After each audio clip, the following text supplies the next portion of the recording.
Hello, everyone. I'm Anthi. I hope you are all doing well this morning or evening, depending on which part of the world you are calling in from. My co-host Yanni and I are very excited to welcome you today for another great conference hosted by none other than the National Hellenic Student Association of North America. As we can tell from our poll results, we have guests from around the globe with us at the moment, and soon we will hear from our distinguished panelists and guests. But before we do, we'd like to announce a special surprise this year that throughout the conference, we will be randomly selecting 5 lucky winners of NHSA 2021 Spring Convention apparel. Winners will be announced at the conclusion of this conference, so be sure to stay with us. Oh, wow, Anthi, how exciting is that? I can't get me enough of that fine NHSA glamware. I hope I win. Oh, am I not supposed to say that? Oh, I'm not even entered in the running. Oh, okay. Can we cut that? Oh, we're live. Oh, hello again. How's everybody doing today? Are you feeling good? There's a bicentennial to celebrate. Excellent scholars too, our best and brightest. Are you feeling well? It's okay if you haven't been feeling your best. That's why we've prepared a fantastic wellness panel to learn from. Looking after your well-being can be hard. I'm right there with you on a difficult past year. But today is always the best day to turn things around. We reflect on our past, but build a better future. I invite you to reshape your train of thought and flip your perspective to see how lucky we all are to partake in this community, even when we are apart. You can do it. Our beloved Heraclitus said, "No person ever steps in the same river twice, for it's not the same river and they are not the same person." Today is a new day. Now I'm delighted to pass the mic back to Anthi, who will introduce our president for opening remarks. Thank you, Yanni. Today is indeed a new day, and what a year as we celebrate the 200-year anniversary of the launch of the Hellenic War of Independence. We will now hear from NHSA President Fotis Karadonis, who will give opening remarks. Born and raised in the heart of Toronto's Greektown, Foti graduated from Ryerson University with a Bachelor of Commerce, majoring in Hospitality and Tourism Management. Foti? Thank you. Welcome, ladies and gentlemen. Kalos ήρθατε, κυρίες και κύριοι. This year's National Hellenic Student Association Spring Convention is incredibly unique. We are over a year into the pandemic and on our way to recovery and a new normal.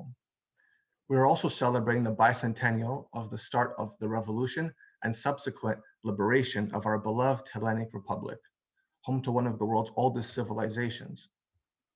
I'm proud of the NHSA Executive Board's perseverance in overcoming the obstacles that COVID-19 has brought upon us.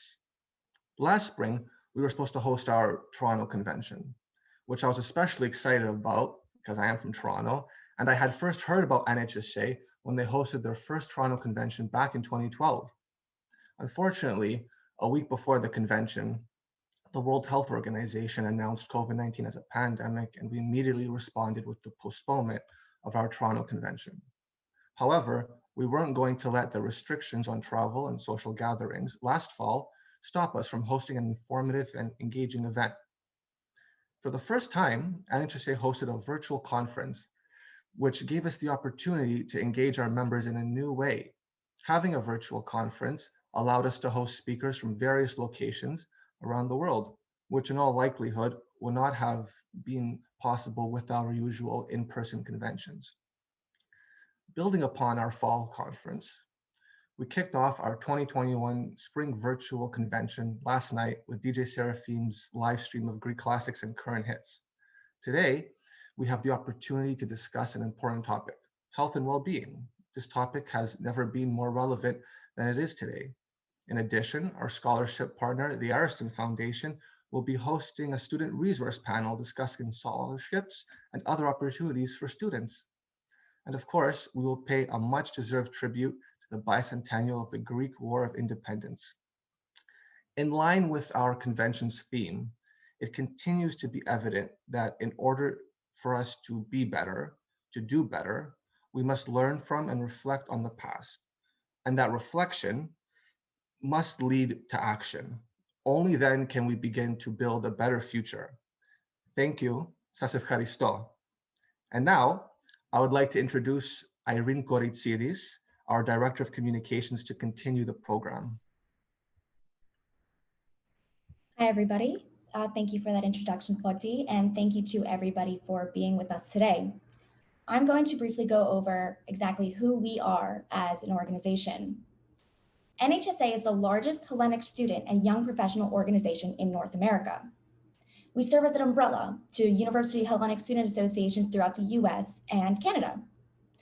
We support these student organizations and their members by providing networking opportunities, philanthropic and volunteer events, and overall ways to help develop both professionally and socially.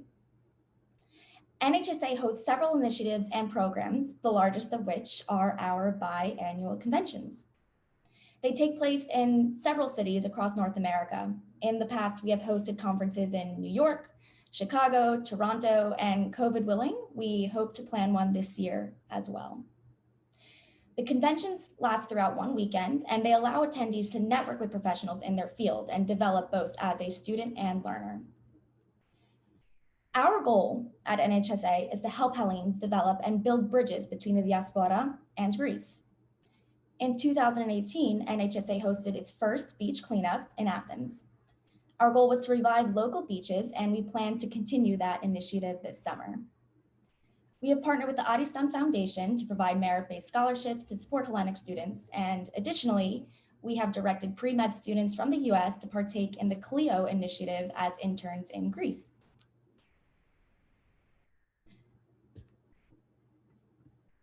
Thank you so much again, everybody, and now we will be continuing with our next speaker. Thank you, Fatih and Irene.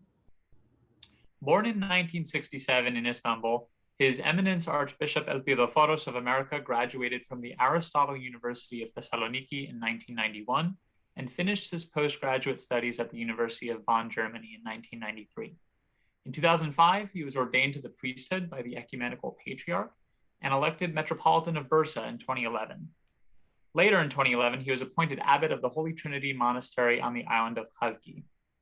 On May 11, 2019, he was elected Archbishop of America by the Holy and Sacred Synod of the Ecumenical Patriarchate and was enthroned later that summer at the Archdiocesan Cathedral of the Holy Trinity in New York City. Archbishop Elpidophoros is the 8th Archbishop of America elected since the establishment of the Greek Orthodox Archdiocese in 1922. His Eminence Archbishop Elpidophoros is unable to be with us today. However, he has graciously provided us with a video message. My dear sisters and brothers of the National Hellenic Student Association, I am delighted to join you once again for your annual convention, which is again taking place over Zoom. It has been a year since we were together in this virtual way, and I pray that all of you have passed through the challenges and difficulties of the past 12 months with hope and eager expectation for the future. Because the future is still bright.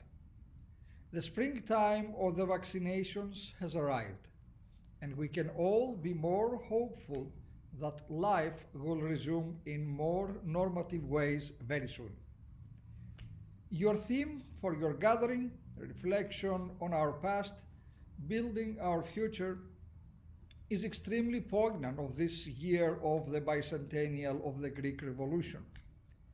You are all the bearers of a proud heritage of one of the world's leading millennial civilizations, which is the root and stem of Western culture, and indeed the linguistic and cultural vehicle of the gospel of our Lord Jesus Christ to the world.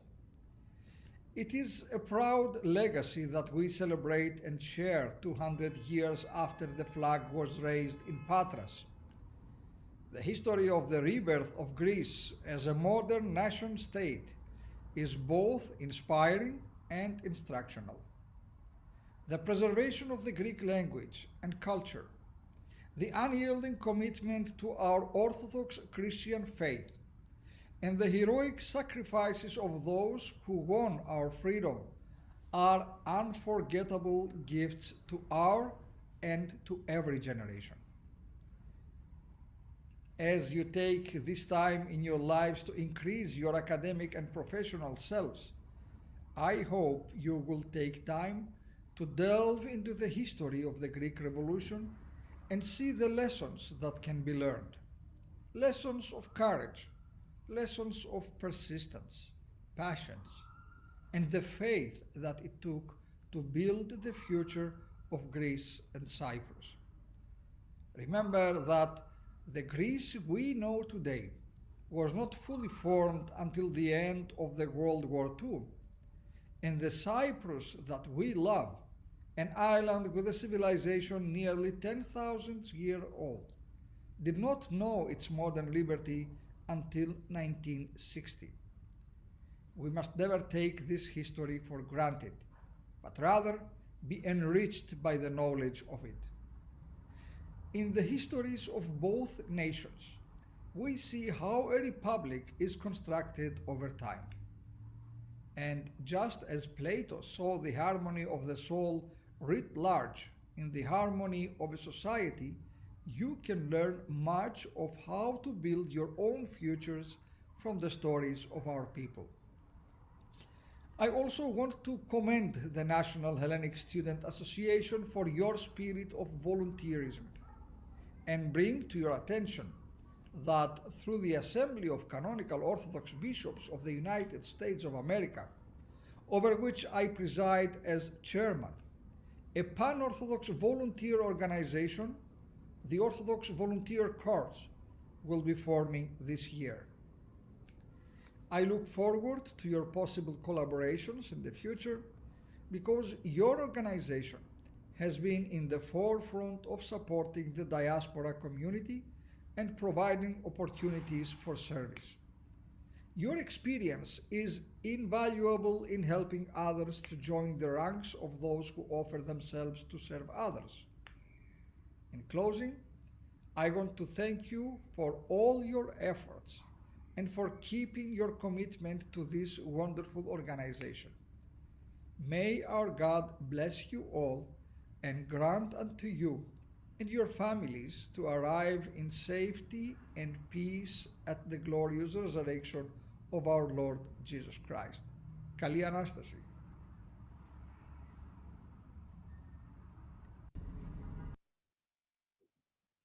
We thank His Eminence for his kind words of encouragement. Joining us next is Ambassador of Greece to the US, Mrs. Alexandra Papadopoulou. Ambassador Papadopoulou received her law degree from the University of Athens and master's degree in international relations and international law from the University of Pennsylvania. She has served in various diplomatic roles, such as Director General of European Affairs, and was in charge of the Greek presidency of the EU in 2014. She went on to become the permanent representative of Greece to the EU. Ambassador Papadopoulou also served as head of the diplomatic cabinet of the Prime Minister. And when she arrived in the United States in 2020 to serve as ambassador of Greece to the United States, she was the first female ambassador of Greece to the United States. Congratulations, Mrs. Papadopoulou, and welcome. Thank you so much. It is an honor to be in a panel together with distinguished guests like His Eminence and the President of the Organizing Committee of 2021 celebrations, and also with all of you. And Mr. Renitsas, Mr. Karantonis, Ms. Mitrakos, thank you so much for including me in this celebration. 40 years ago, when I was a student in the United States, there was not a National Hellenic Students Association of North America. And I remembering those days, I think we missed a lot.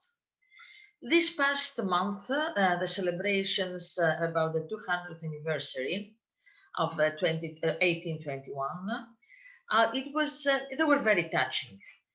It was a culmination of a series of events that took place and maybe a foretaste of a series of events that are going to follow.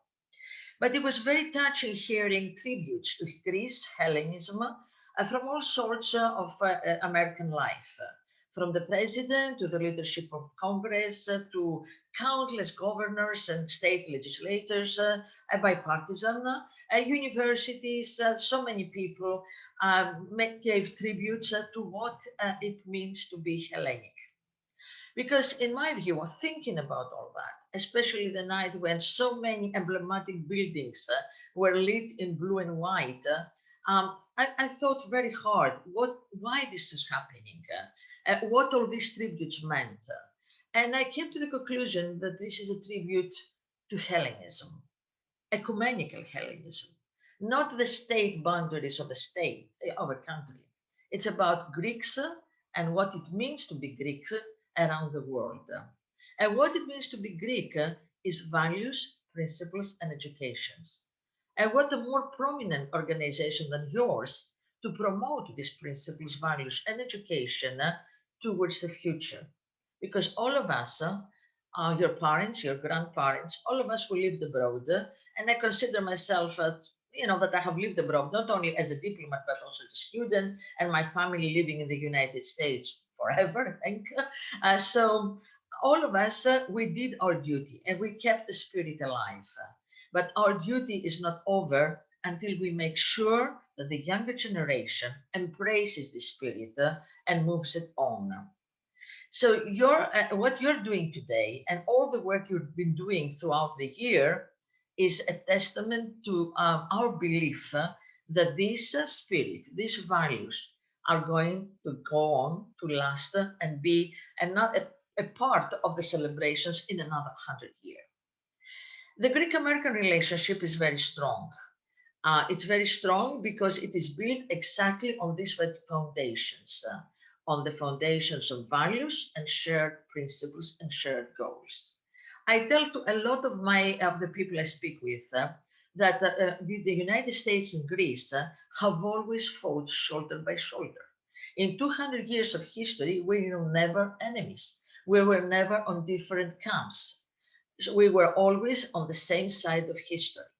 And the same way that Greek values and principles inspired the American Revolution, it was the same way that the Greeks that revolted in 1821 were inspired by the example of the American people who started the revolution some years before and managed to create a new and independent nation. So the goal was the same, to become free, to become sovereign, to become responsible.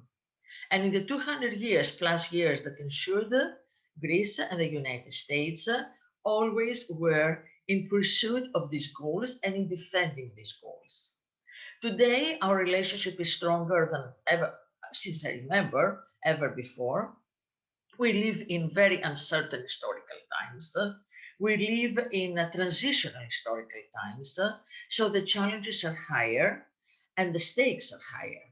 And only by sticking together, we can face up to these challenges and we can ensure that the same principles, freedom, sovereignty, dignity, are going to be preserved in our countries, in our world, and for the future generations.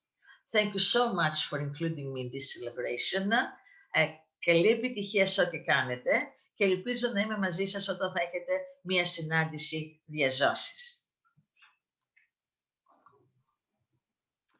Thank you so much for your inspiring and celebratory words, Ambassador Papadopoulou. Now, live from Toronto, where I almost flew to yesterday before Costa Ranitsas reminded me the convention was virtual this year, I am delighted to introduce the Honorable Victor Malihudis, Consul General of Greece in Toronto. Victor Malihudis is a career diplomat working for the Hellenic Ministry of Foreign Affairs.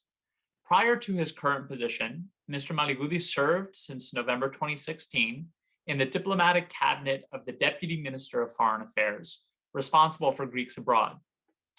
Mr. Malihudis entered the Diplomatic Academy in 2004 and has since held positions in the Ministry of Foreign Affairs.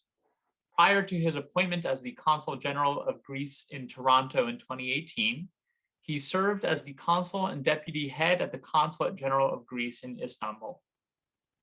Consul General Malihudis holds a master's degree in law from the Ruprecht Karls University of Heidelberg, Germany, and a bachelor's degree from the School of Law of the Aristotle University of Thessaloniki. He is a graduate of the German School of Thessaloniki. Consul General Malihudis.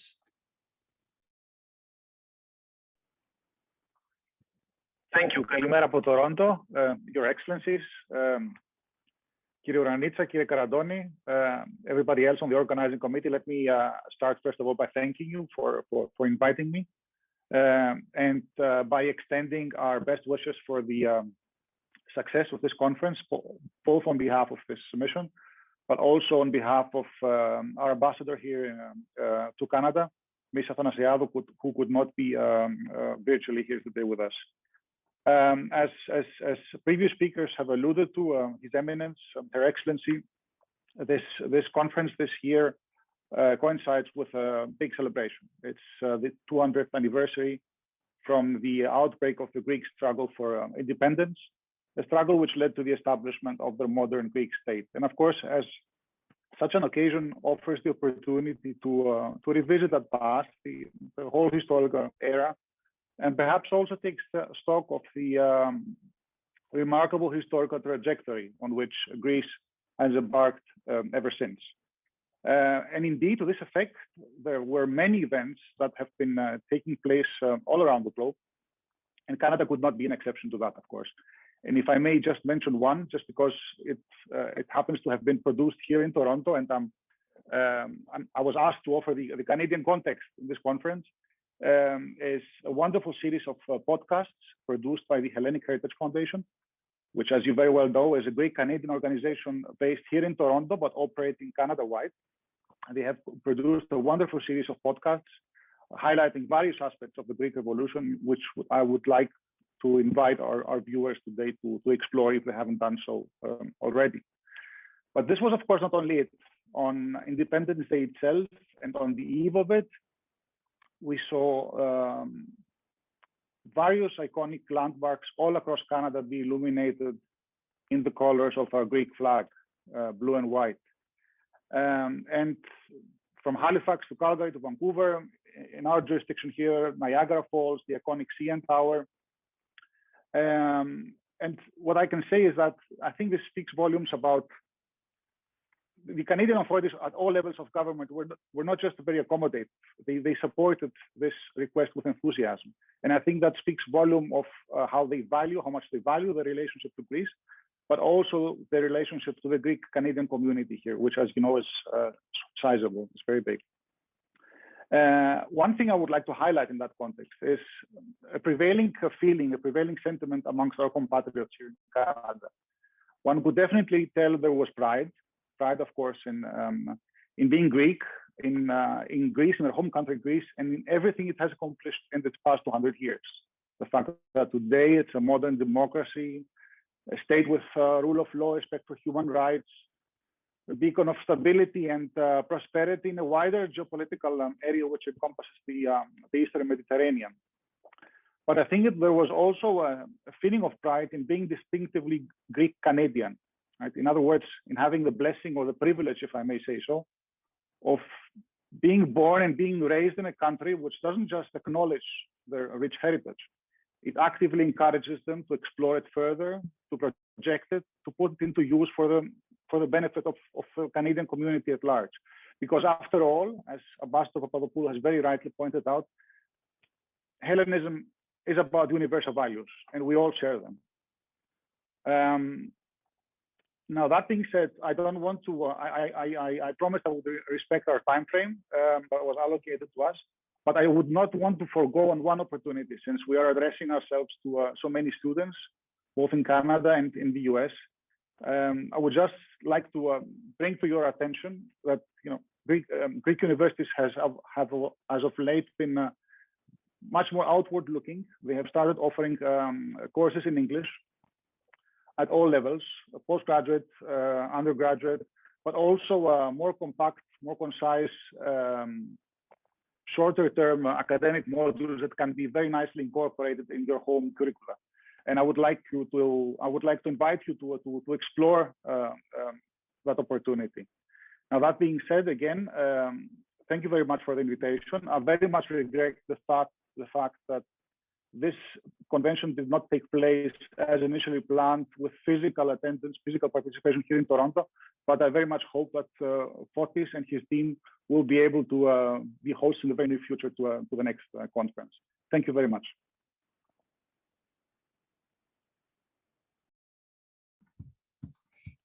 Thank you, Mr. Malihudis. Yanni Metaxa, are we ready to celebrate? I might be getting a little ahead of myself here, but I look forward to the year 2040 when NHSA will put together a centennial celebration for me. Of course, I am referencing that time I said no to Mussolini, and the modern Greek experiment was able to continue with fervor and renewed patriotism. Today and this whole year, however, we are honored and privileged to partake in celebration of the roots of our beloved Patrida, as many of our distinguished speakers have already referenced before me. Last month, I told a good friend, who is very informed, by the way, about the Bicentennial on March 25th. He was perplexed, to say the least. He didn't realize that our modern nation's history was so rich and long. Ancient Greece's accomplishments and culture have been adopted by the rest of the world. We are proud of this fact. As someone who holds a bachelor's degree in modern Greek studies, I implore everybody on this call to continue to share our modern Greek delicacies, accomplishments, and culture with the rest of our communities. Our Patrida is a worthy, awesome, inspiring land, and she needs us as much as we need her. Zito η Ελλάδα. Indeed, Yanni, ζήτω η Ελλάς, ζήτω το 1821, ζήτω οι Έλληνες. And when we are not in Greece, Greece is surely in our hearts. And now we welcome our keynote speaker for the Bicentennial celebration portion of the conference, Ambassador Diana Angelopoulou Daskalaki, President of the Committee, Greece 2021.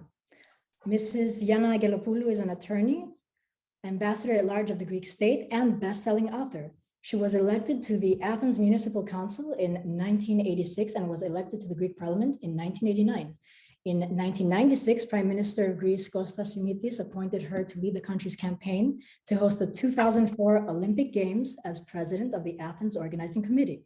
Her memoir, My Greek Drama, was published by Greenleaf Book Group in May of 2013 and became a top 10 New York Times and Wall Street Journal bestseller. Mrs. Angelopoulou has served as vice chairman of the Dean's Council of Harvard Kennedy School of Government since 1994 and also serves as a member of the advisory board of the Center for Business and Government. She established the Angelopoulos Global Public Leaders Program in 2011 to bring distinguished leaders to Harvard to interact with students, share lessons learned, and reflect upon the next phase of their public service. Mrs. Angelopoulou is the founder and sponsor of the Angelopoulos Clinton Global Initiative University Fellowship Program and a leading philanthropist for projects in Greece and around the globe.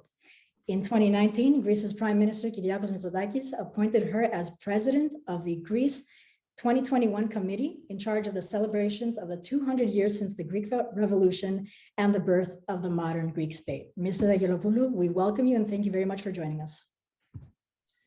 Thank you so much, Anthi. Once a president, always a president, as they say.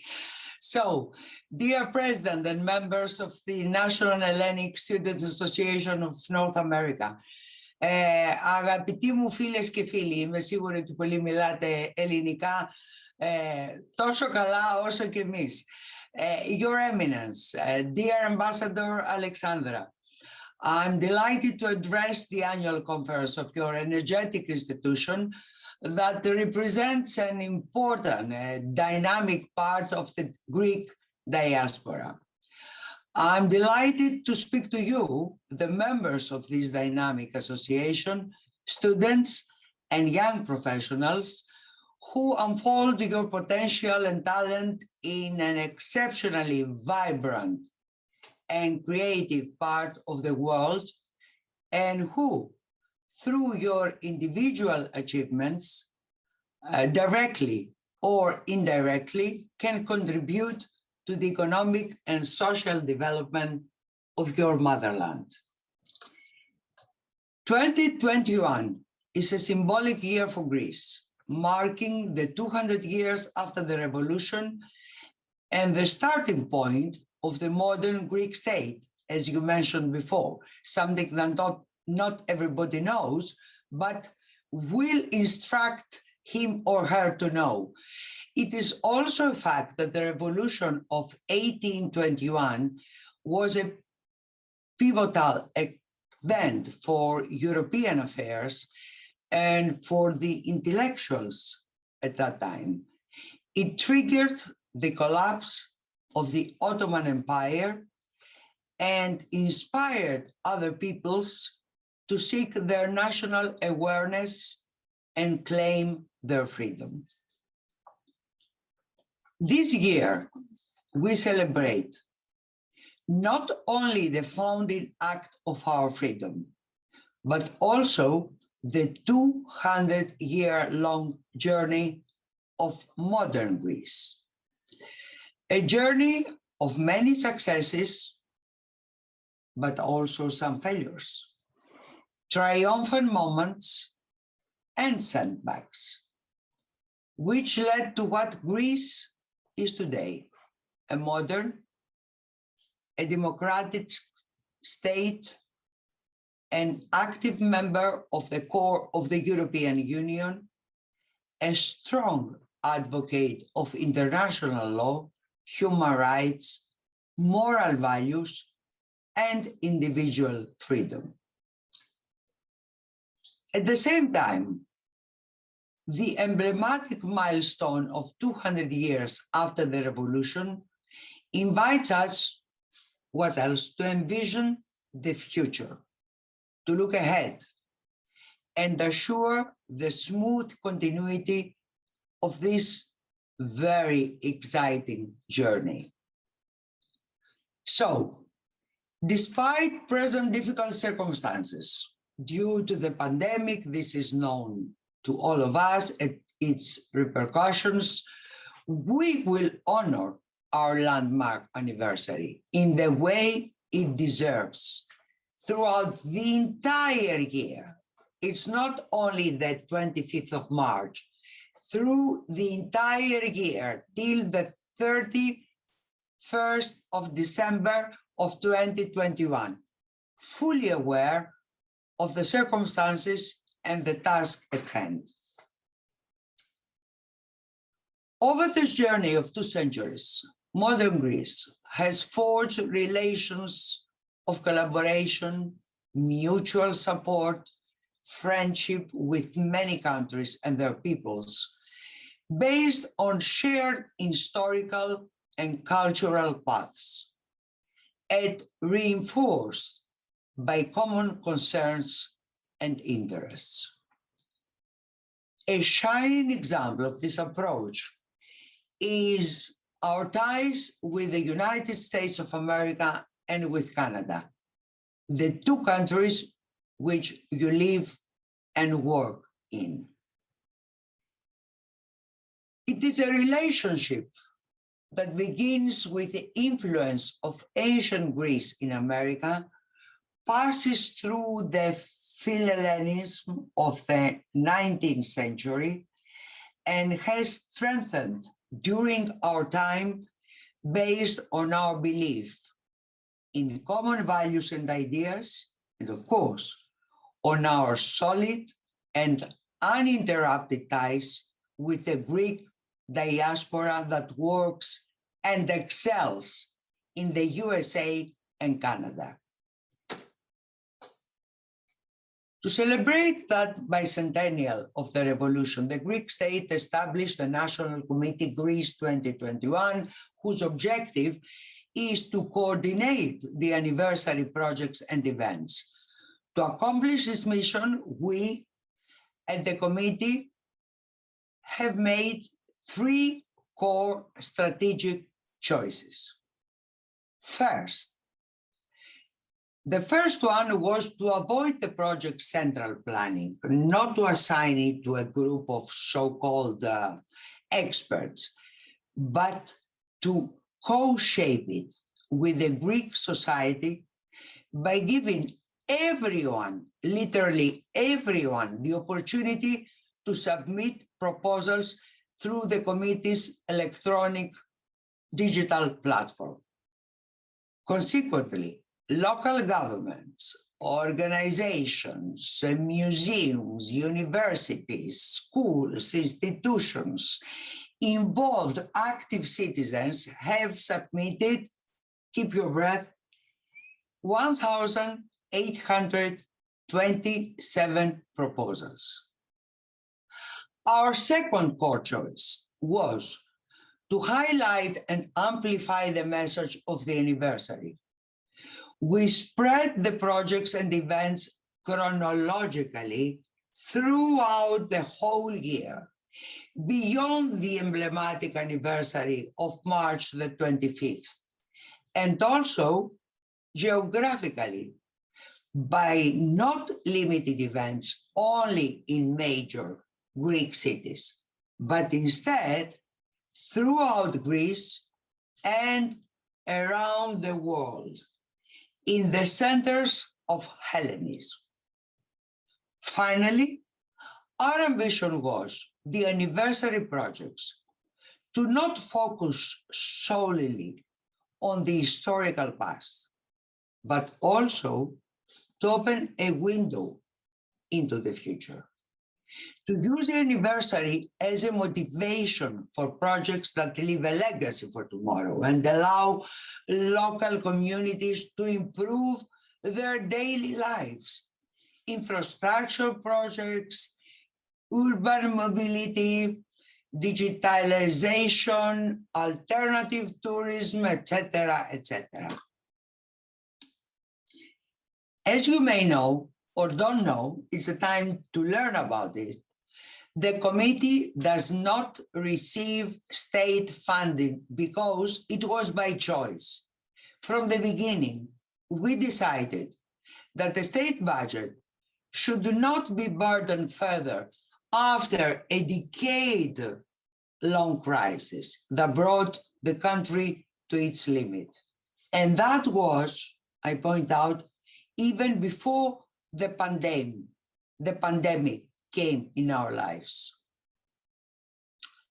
All of the committee's funds come from private donations, sponsorships, and our numismatic program, which is available it's available online worldwide. From the 18th of February, you can push the button e-shop and you can order and receive whatever you order all over the world. We've been through the United States and Australia and Europe and Africa and Asia. The last ones, it was to Peru, to Chile. It is a rare collection of 18 collector coins, unique keepsakes of the anniversary, which allow us to participate in the celebration and cherish this landmark year forever. The program consists of 2 bimetallic coins depicting the first 2 coins of the Greek state, the phoenix and the drachma. Also, 8 coins in silver that honor each Greek region and depict emblematic personalities of the 200 years, like Eleftherios Venizelos and Pavlos Melas and Theodoros Kolokotronis and Rigas Phereos, etc., etc. And also 4 gold coins depicting the emblematic flags of modern Greece from the revolution till today. Now, in addition to the sentimental commemorative value, their acquisition contributes, and hear me well, to the implementation of projects which will benefit society by creating a legacy of development. So please buy them. Please support us. Whatever dollar you spend, it will come back as a kind of contribution to all these projects that they came from our society. So I come to the diaspora now. Naturally, in this anniversary celebration, our diaspora has a leading role that we hoped it will have. Indeed, our primary concern was to make sure that the bicentennial projects and events become a means to strengthen and renew the ties with the diaspora, this Greek wealth that excels abroad. Bravo to you all, in all professional and social sectors. I must emphasize that the response we received from Hellenic institutions worldwide to our invitation to co-shape the anniversary projects and events was genuinely heartwarming. We received 319 proposals from 47 countries on all 5 continents. At this point, I wish to recognize the inspiring leadership of His Eminence Archbishop Elpidophorus of America and his collaboration with the committee Greece 2021. His Eminence already greeted your conference later, but also I should also express the committee's appreciation for the Greek embassies in the USA and Canada and the consular authorities for their immediate and active response. So thank you, Alexandra. So 29 proposals were submitted from the USA alone. Of these, 5 come from Greek diplomatic authorities, 24 from diaspora organizations and private individuals. These proposals cover a wide range of projects, from educational programs, workshops, to artistic and cultural events, book fairs, concerts, documentaries. For example, I have to mention proposals were submitted from Massachusetts, from Pennsylvania, Pittsburgh, from California, from Florida, from New York, from Illinois, from Michigan, from Washington, D.C. Also, 15 proposals were submitted from Canada, 2 by the Greek embassy, 13 proposals by 6 different institutions. You are very active, my friends. Let me highlight some examples of projects and events already taking place under the auspices of the committee in the USA and Canada, which I think they're quite representative. For example, the webinars Greece of Tomorrow, Revolution of Tomorrow, organized by the Hellenic Innovation Network in collaboration with the Consulate General of Greece in Boston.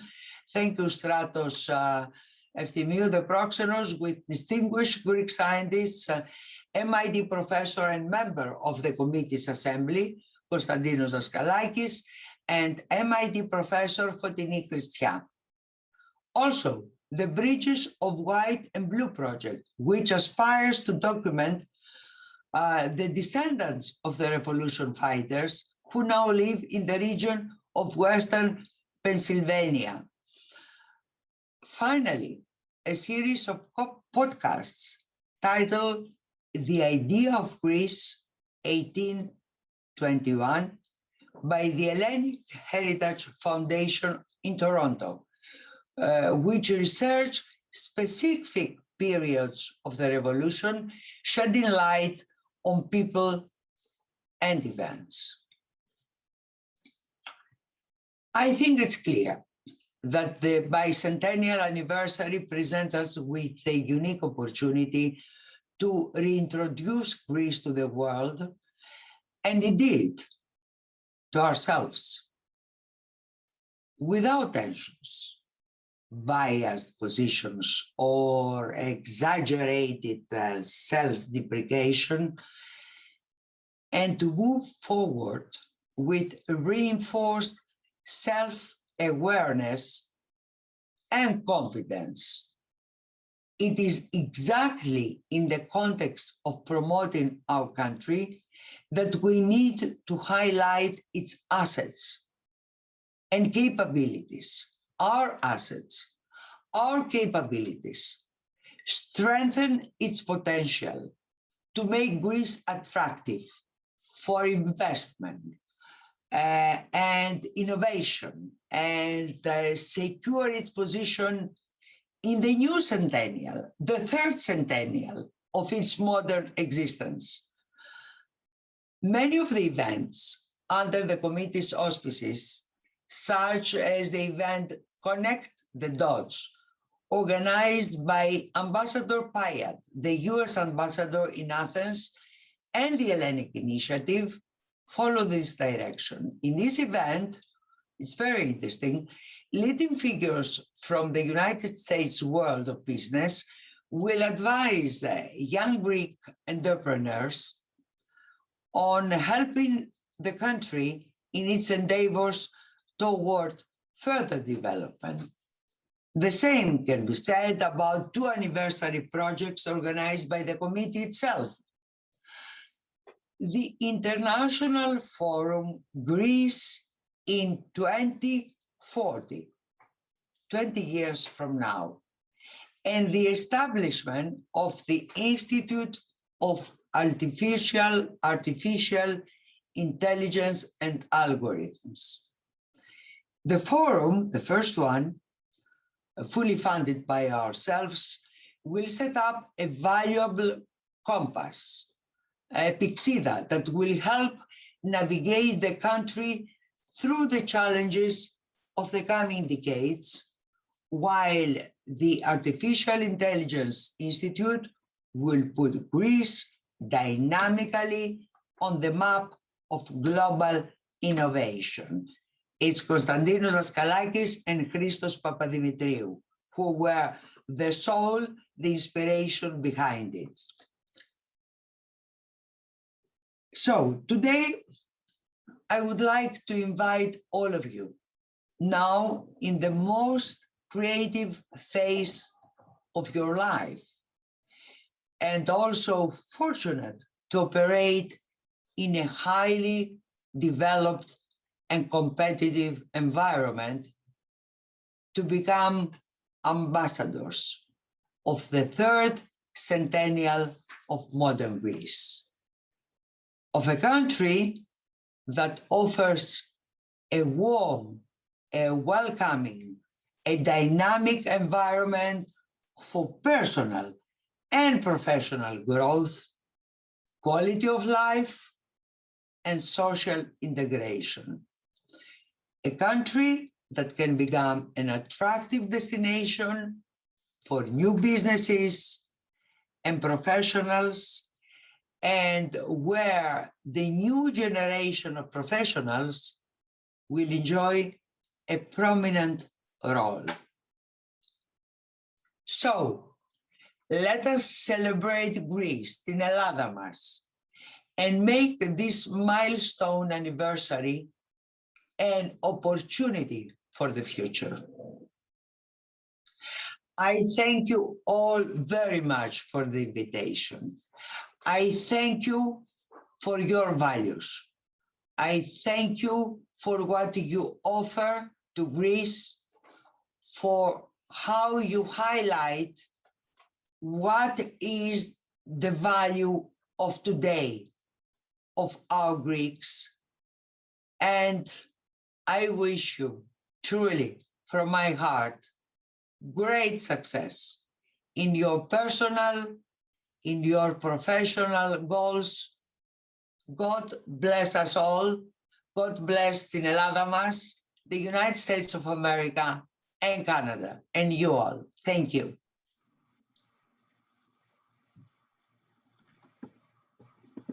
As chairman of the National Hellenic Student Association, and on behalf of the executive board, I would like to thank you, Ambassador Angelopoulos, for being with us today.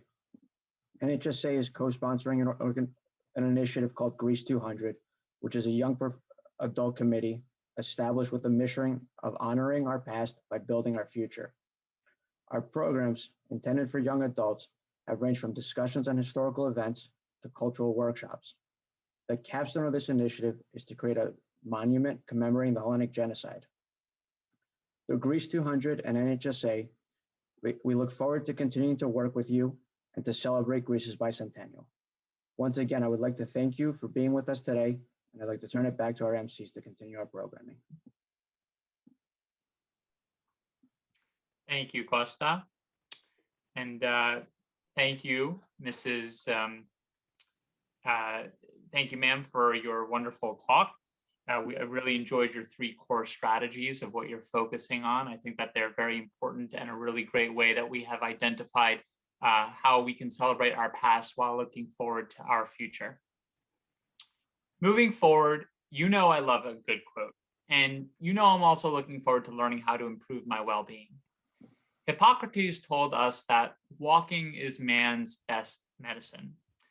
Mrs. Angelopoulos Laskalaki hit the nail on the head that we are a dynamic association. So to get in the right headspace for our next panel, let's get into our bodies a little bit. After all, we Greeks perfected the perpatima. So everybody, this isn't going to take more than 10 seconds. Stand up if you've been sitting the entire time and take a lap around your room or 3 laps around your chair. Let's make this brief and then we can continue forward. Seriously, do a couple laps, stretch your legs. Come on, everybody. Let's get health and wellness centric focused here.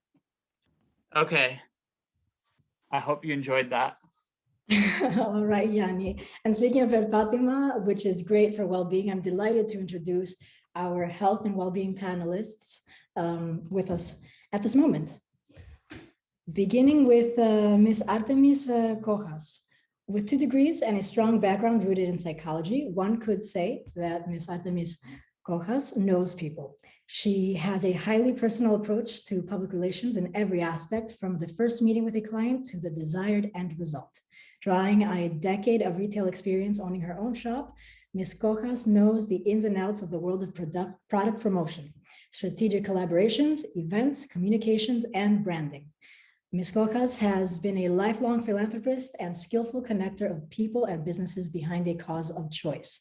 She has been called an ambassador of Greek culture as she is very tied to her heritage. She is bilingual and she travels to Greece several times a year. Welcome. Also with us, we have Diane Gila, celebrity chef and host of My Greek Table. Diane is one of the world's foremost experts on Greek and Mediterranean cuisine. She is the host, creator, and co-producer of My Greek Table, the award-winning cooking travel show about Greece that airs nationally on public television. The series is currently in its 3rd season. Diane hails from the Blue Zone Greek island of Ikaria and New York City, and brings a combination of innate Blue Zone wellness and result-oriented New York City spirit to everything she does.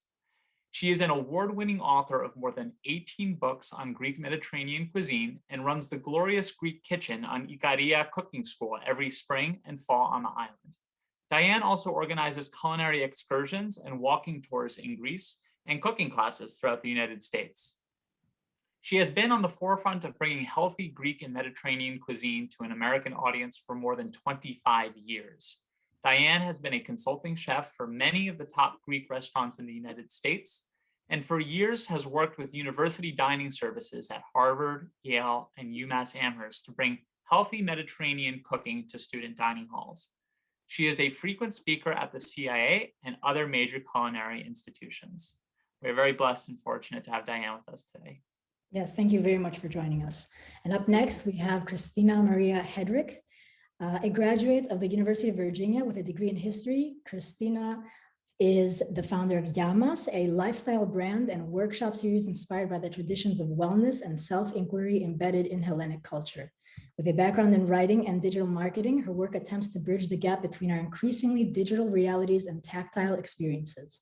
In addition to working as a writer and strategist, she also teaches mindfulness, meditation, and yoga, and has taught in retreat and corporate settings in New York and Greece. Welcome.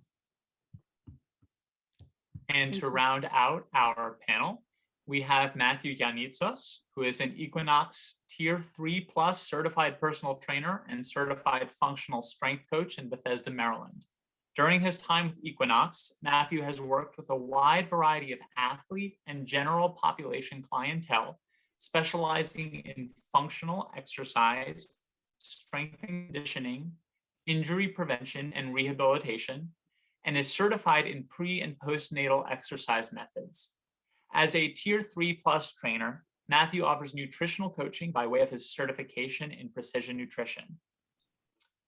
This is our panel today, and the panel will be moderated by NHSA's Vice President and Spring Convention Committee Chair, Yorgos Aroujo.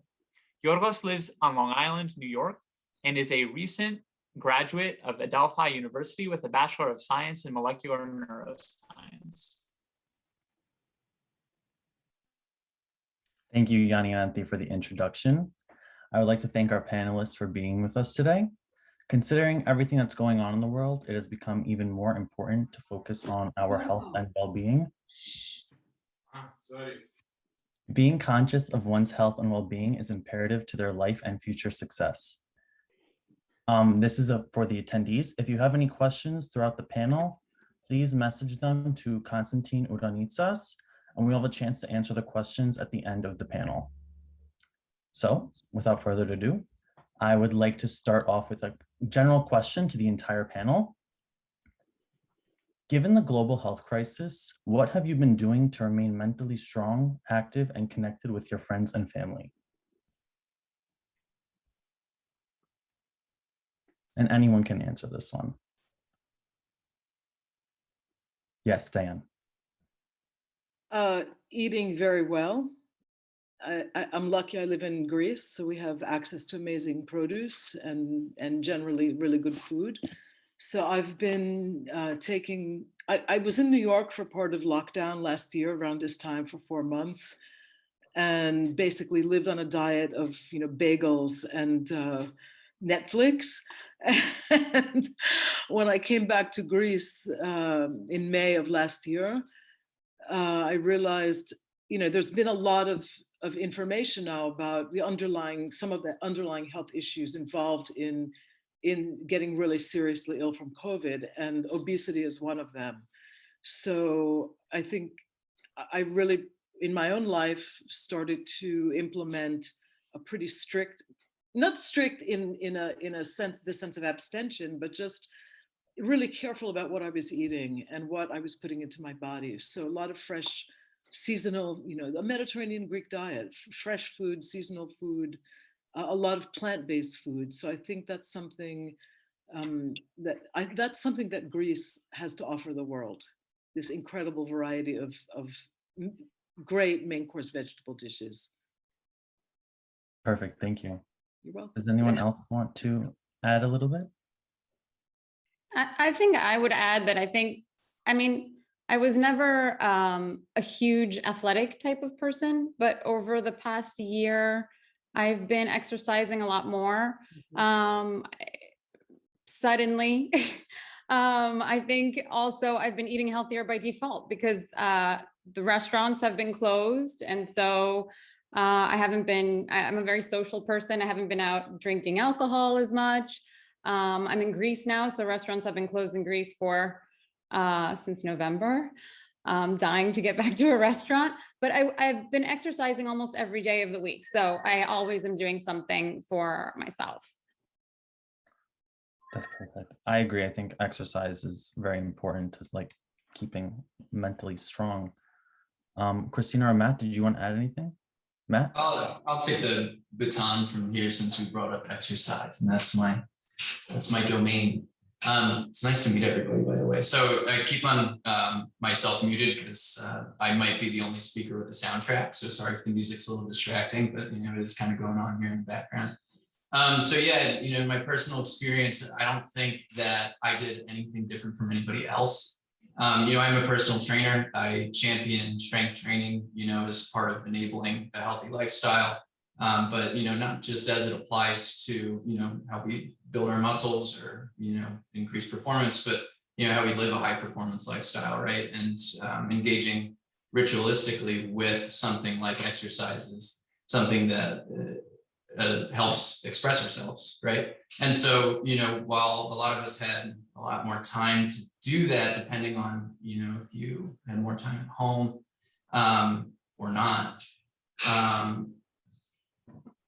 Things that I did were just gather up all of my fitness equipment that I could and just, build a program based around what I had, what I could do, and, who I could share it with too. Fitness is not just something that you have to take on by yourself. It's something that can also be communal. So, within that, we find lots of motivations to actually build routines around what we do and how we can actually stay on top of our health in that regard. So yeah, that's pretty much it. Thank you. Christina, was there anything you wanted to add as well? Yeah, for sure. So the exercise thing was a big one for me, and also just taking a daily walk. That was huge. And the walk was really connected to spending more time in nature, which was one of the bigger, I'd say, blessings from this time. So many here also left New York City during the pandemic, but when I was in the city, every late afternoon when I get that energy dip, instead of beating myself up for it, I would go for a walk in my neighborhood. Now I'm actually in a boot from a foot surgery, so I'm realizing how stir crazy you go when you can't walk and exercise. So very jealous of everyone still doing that. And the other thing that's helped me a lot, especially now that I'm more sedentary, is having these small daily rituals. So for me, that is in the morning, a short meditation, sometimes really short, but that's better than nothing. And then at night, I love to drink my teas, my herbal teas, tisanes. It's really grounding, I think, to have those things that you do, no matter how small, but just every day in this really rapidly changing world. Those little consistent practices have been so helpful. Awesome, thank you. Okay, so I actually have a question for Diane, if that's okay. So you mentioned, not you didn't mention, but in your bio, you talked about the blue zone. And can you define what a blue zone is and what contributes to Ikaria being a blue zone? The blue zone is a term that was coined probably about 10 or 12 years ago by a group of people headed by a team, the team of Dan Buettner. He actually coined the term, or actually it was his demographer who coined the term. They were researching longevity in different parts of the world and literally had a map of the world open and were circling places on Earth where the longevity statistics were very high with a blue pencil. So that's how that term came to be. And Dan Buettner is a marketing genius and recognized the value of having something so memorable. I mean, the blue zone kind of, there's immediate intrigue. You're curious. So he recognized that, and he actually copyrighted that term. Greece has one blue zone so far, which is the island of Ikaria, which is where my family is from. And what distinguishes the blue zones are those longevity statistics. So he set about to examine and analyze why people in these places are living so long. And diet definitely plays a role. There are five or six blue zones: Ikaria, the mountainous region of Sardinia, Yorba Linda, California, which is a Seventh-day Adventist community, Okinawa, Japan, and Costa Rica. And there were certain things that these communities shared. I think Ikaria is a little bit different because people not only live to, at least the generation that is now, 90 and 95 and 100 years old, these people have very little cognitive disorders. Very few cognitive disorders. They're fairly healthy until the end of their lives. They're dancing, they're drinking wine, they're having sex, they're going to the platia, they're living their lives until basically their last breath.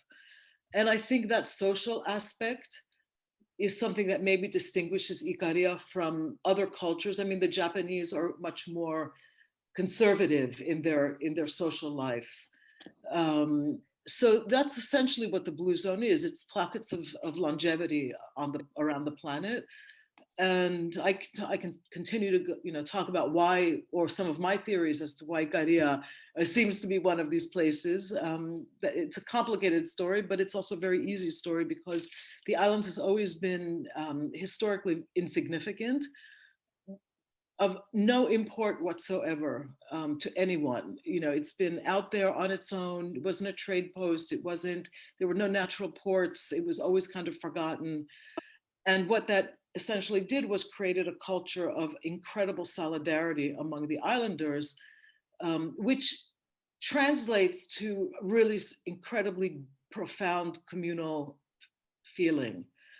And we carry that wherever we are. It's not just on the island. I mean, we're connected to each other in Australia, in Queens, in New York, in Long Island, in California, in Toronto, you know, sort of everywhere. And that sense of belonging, I think, is also one of the reasons.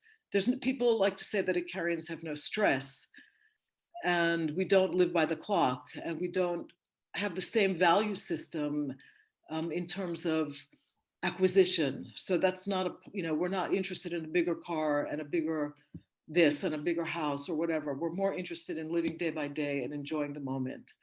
And I, for one, am a good example of that. And that saw me through the pandemic. So. Yeah. No, I love that. Live day by day. You have to take every day as you can. And we have humor. They take life sort of lightly. That's awesome. Thank you so much. Okay, Artemis, may I ask you a question? Sure, of course. Thank you. Okay, so given the global pandemic, we've seen a rise in declining mental health.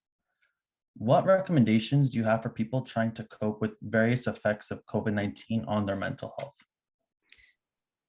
Great question. Certainly mental health is finally top priority in our world. It's become quite obvious that our mental health, and there's research behind it, affects our physical health.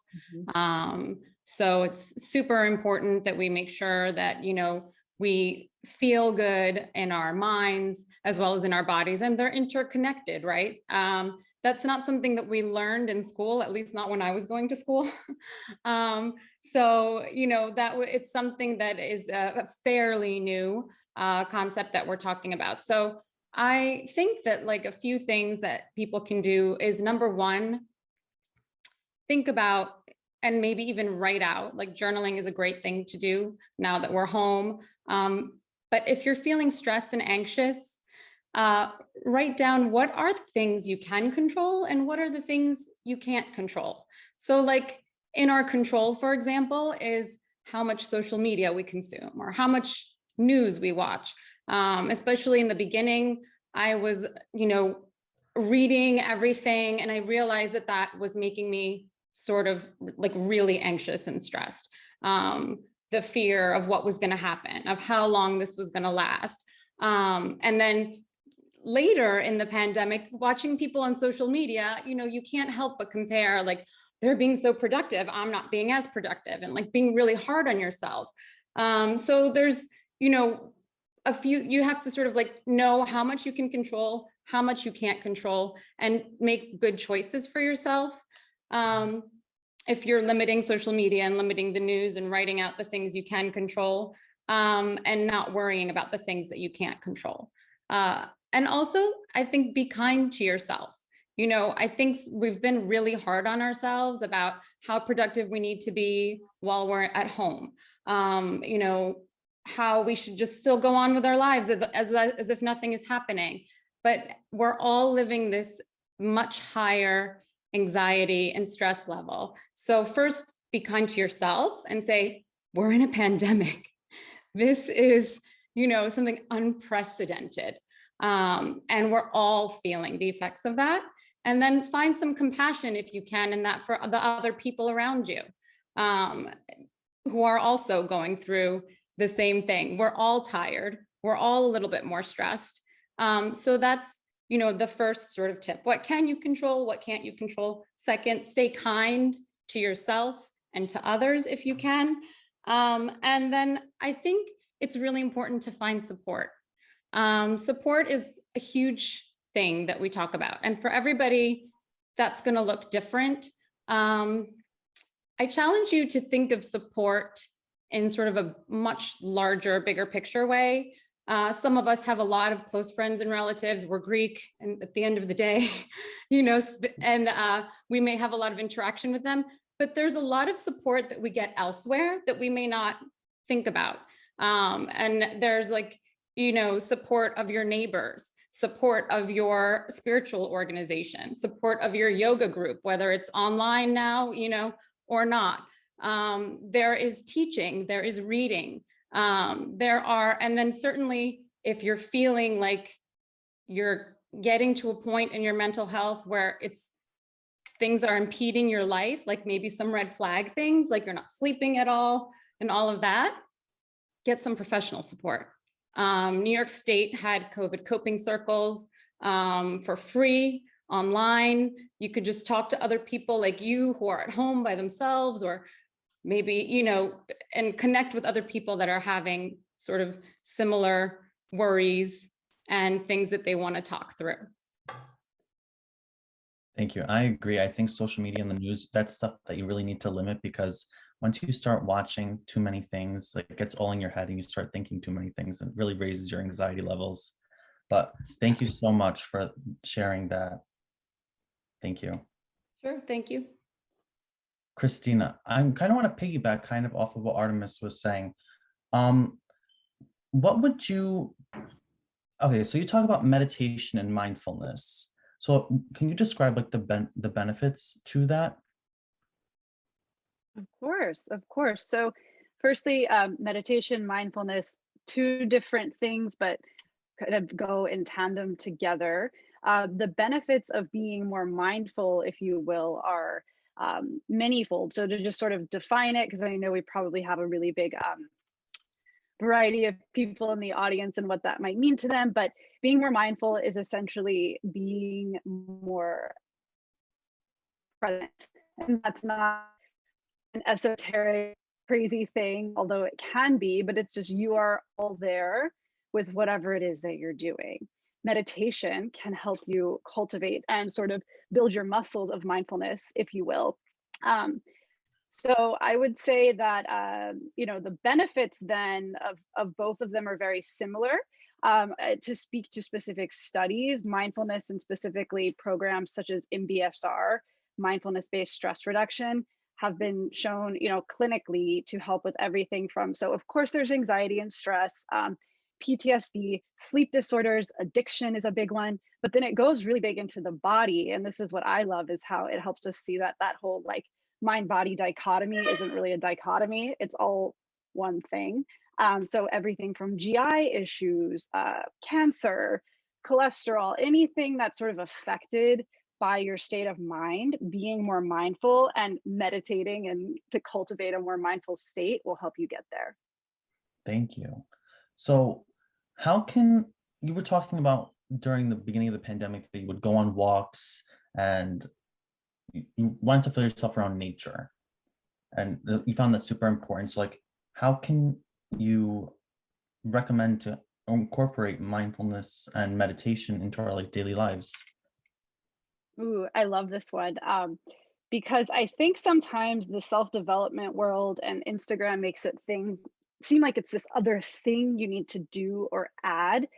And I'm a proponent of almost looking at it as like stripping things away.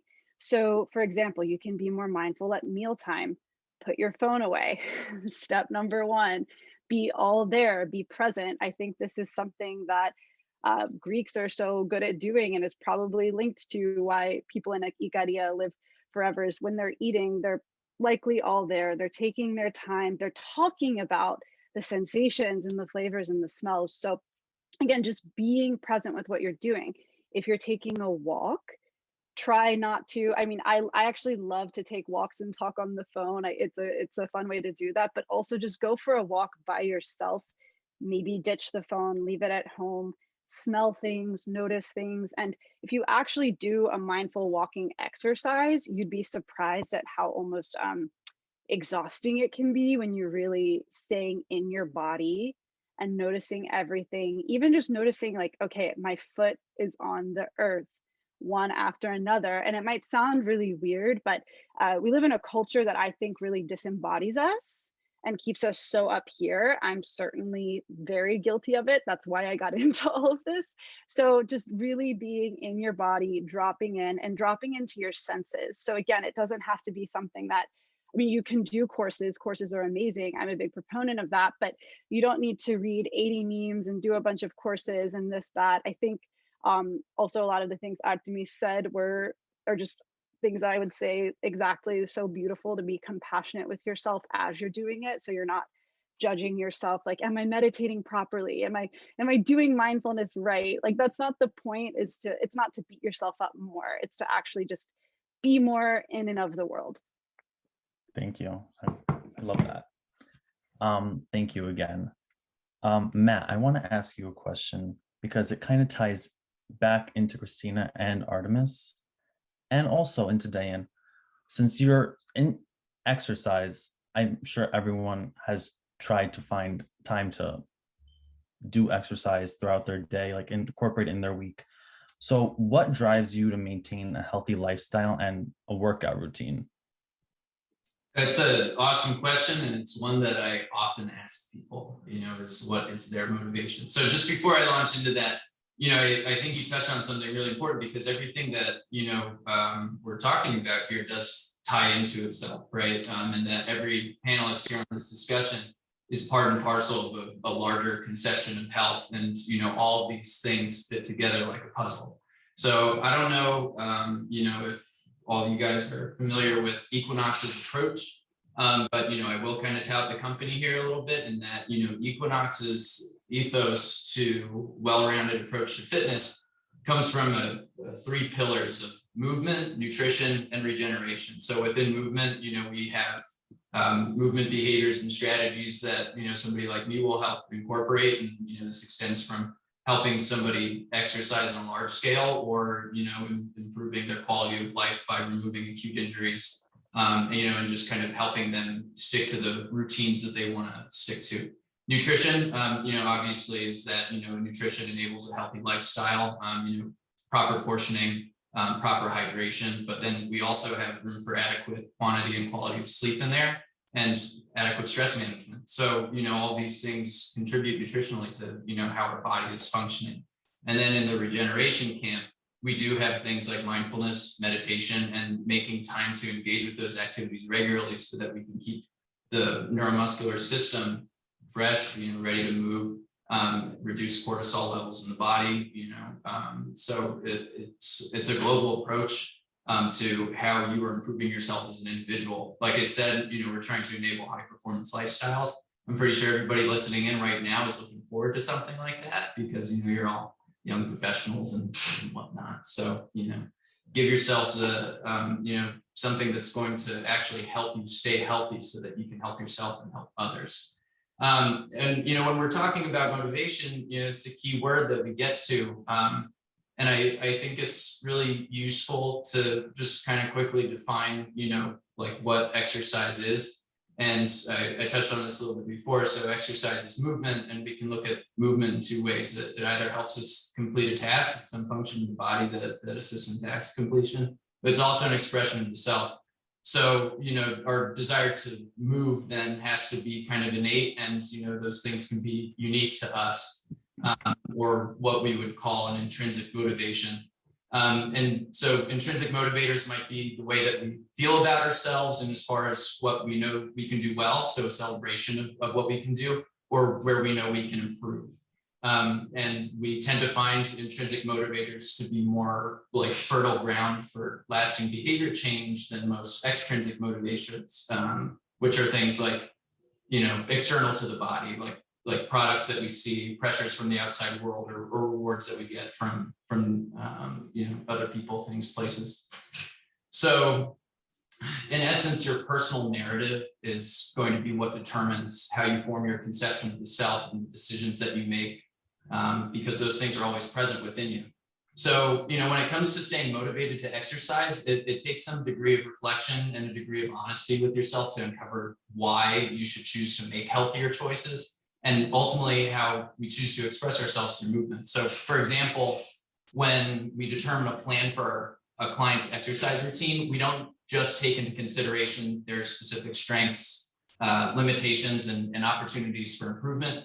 We really focus on their why for choosing to exercise. So this turns goals like building muscle and losing weight, like pretty common things that we would tend to think of when we think about starting an exercise program, into much larger, deep-seated things like fears about what they're going to find out at their next physical when they go visit the doctor, or family history of diabetes, wanting to be healthy enough to play with their children, can be something like coping with loss, or, you know, just being able to move around their house safely. Like, all of these things are really important to who we are as people. And so they should be central to why we decide to exercise, and, you know, how they keep us motivated. So when we determine why our clients need to move, then the answer to how becomes pretty evident, right? And all of this applies a lot of much needed specificity to how we program exercise for individuals, and identifies some really strong intrinsic motivators for becoming healthier and achieving a goal. Like, I can talk about what motivates me, but that's not going to apply to Artemis. You know, you have to find specifically what it is within you that's going to motivate you long term. Otherwise, you know, you're just going to keep starting and stopping again. So thank you. Thank you. No, that was awesome. I love what you said about the personal narrative, loving yourself, and like what motivates you to want to do exercise. And that actually brings me back to wanting to ask Diane a question, because loving what someone does is important to their well-being. So Diane, what do you love most about hosting My Greek Table?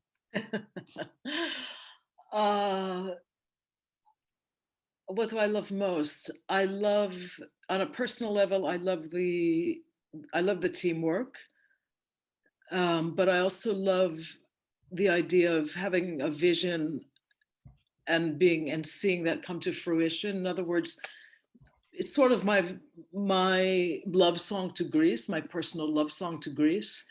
So being able to do that has been a really incredible blessing. I'm very grateful for that. And just sharing, I mean, we're all, as Mr. Portokaloglu said, there are two types of people in the world: Greeks and those who want to be Greek. So I want to share, we all love our Greekness, and I love being able to share that. I lived most of my adult life in Greece, so being able to share that with an American audience for me was a lifelong dream, come true.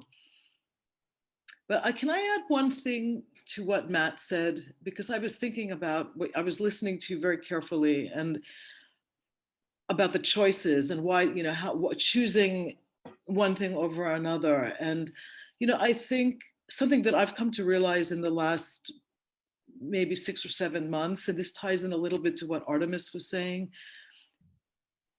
everyone hears this expression, make healthy choices, or, it becomes, you kind of blank out to that after a while, because it's another one of those messages that you're just bombarded with. But I think and this is a lesson that I've also learned from Ikaria, that, the choices you make, I think it's pretty clear cut. You either choose to suffer, or you choose joy, or you choose suffering. And if you choose joy, then you're good to yourself. You have compassion, you love yourself, you try to love other people, you ask other people to forgive you. If you've, somehow unwittingly done something, or maybe purposely done something, whatever. But it's about, I think those choices are about appreciating the fact that life is a gift, and we should respect that gift. Those are my two words of wisdom. 3. Anyway. I would rephrase what you said, Diane, not rephrase, I like what you said, but I often think of it as I would choose fear, or I would choose love. And something that A Course in Miracles says is every moment in your life is a choice between fear or love. And you have to make that choice. And I agree with you also that what Matt was saying, this whole holistic way of deciding what you're going to do in terms of movement, and movement can be dance, as I'm sure Christina is going to talk to us about a little bit. A movement can be many things. But I think I've been recently thinking about how do you envision yourself? Like, do you envision yourself as a healthy person? Like, who are you? You are all these little choices that you make in your life. I guess I'm thinking about this a lot because I'm studying to be a yoga teacher. So I'm thinking, who am I? Do I envision myself this way? Will I get to that point where I can share and impart this knowledge with other people? which can be really powerful, because if you view yourself as a healthy person who loves yourself and everybody else, then you change somehow, whichever aspect you start at. Sorry, hijacked. No, that's okay. Actually, while you were saying that, something else like piggybacked off of, and I want you to add a little bit more. In your experience, how can someone use like the power of stories and their emotional connections to portray a message? Because I feel like you were briefly touching upon that when you were just piggybacking off of Diane. Yeah, I think this is something, and I can't remember what the NHSA little series of video that you guys did was, but I remember recording a little video and saying, you know, my advice would be, first of all, find your passion, find your heart, you know, and go for that passion. And it may feel like you're way out of your comfort zone and it's scary, and like, will people like it, or will it, you know, will it matter? You can't sell anything or be anything if you don't believe in it, right? And if you're not passionate about it. And then once you find that sort of passion, think about like, who are you talking to? Who's your audience? Who are these people? And sort of do a little bit of research then, you know, like who are they following? What kind of things are they responding to? What kind of things are they reacting to? And then it's kind of a little bit of trial and error, which can be scary. Like you try things and maybe people don't respond the way you want them to. So then you try a different way. You know, and you have to get a little bit comfortable with being uncomfortable. But I think if you believe in something and you sort of, you know, go with it, it comes back to you, you know, because if you put the love into it, it will eventually come back to you. That's my personal belief. But that's what I see also happening in the world. And we're connectors. So like you're putting your love out there, you're connecting with people. They're going to want to be, you know, they're going to want to be close to you. They're going to want to close to your brand. They're going to want to know about your, you know, healthy stuff that you have to offer them or whatever it is that you're offering out into the world that's of value. And then secondly, I would say, find collaborators, find people who are your mentors, who are going to partner with you, who you align with in your vision. You know, again, I've been thinking a lot about like support in every sort of aspect of your life. So in your professional life, you also need support. You need a good team of people working for you, working with you, partnering, and all of those things. So does that answer your question? Yeah, no, it does. It does. Thank you. And, you know, you were talking about putting the love in and trial and error. And I want to jump to Christina quickly. And I want to ask, because you have Llamas. So what type of workshops do you host through Llamas, and what do you hope to like inspire those who attend the workshops? Sure. So we do a bunch of different things, often with collaborators. Artemis has even collaborated with us in the past when she was still in New York City. Good times. But we do, so the first one that I came up with that I really wanted to do was all about Greek herbs and remedies. So that's everything from the herbal teas, talking about saitavunu, sage, lemon balm, and then things like lapa and cupping and all of these things that kind of get passed down through folklore, and that now we have a beautiful bevy of science to back up. And all of our events, I'll say, they're a bit of information. So there is a lecture component, but they're also experiential. I like people to participate. So they always start either with a meditation or a mindful movement, especially for a Greek dance, or some sort of shared experience, because I really want people to have a community experience. That was why it all started. For me, the three pillars are always health, Hellenism, and community. And I think that one thing I hope people take away is this sense that like these remedies, they're not just for Greek people, but for Greek people like myself, Diaspora Greeks, I was searching for something in New York City that wasn't just a happy hour as a way to connect with people personally. And so bringing people together in a way where you have a shared experience, it became amazing seeing the connections that people would have. You know, I would introduce someone to this journalist or two people would meet and go on to do something together. So I really hope that we create a space for everyone, and also the diaspora, especially maybe if they don't feel welcome or comfortable and all the sort of Greek American settings, to find something a little bit alternative. And then to your point about the types of events, so Greek dance and herbs, ancient philosophies, modern wellness, which I've done in a couple of iterations with different focuses. We recently did one on nutrition, and I brought in a nutritionist, actually a dietary nutritionist who has a master's from NYU on nutrition, and she's in Greece. So I like to bring in experts when I can to supplement my independent research or fill in the holes on my expertise. And then of course, Greek dance, because I love Greek dance for wellness. What else? Yes, things about goddess archetypes, looking at the muses and mythology as a way to inspire your creativity. That was a really fun one. So we kind of do a lot. It's a lot of fun. That's great. I want to look more into your organization because I love everything you were talking about. It's really interesting. So Yes, we have please time. do. Thank you. We have time for one more question. So I'm going to pull an audience question that we have. So this goes to all of you guys on the panel. It says, what are some tips to stay motivated and stick to healthy wellness plans, both physically, meaning diet and exercise, and mentally?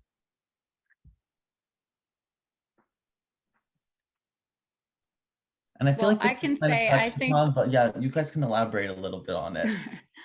I mean, I'm not sure I'm very good at that. I'm going back to being kind to myself.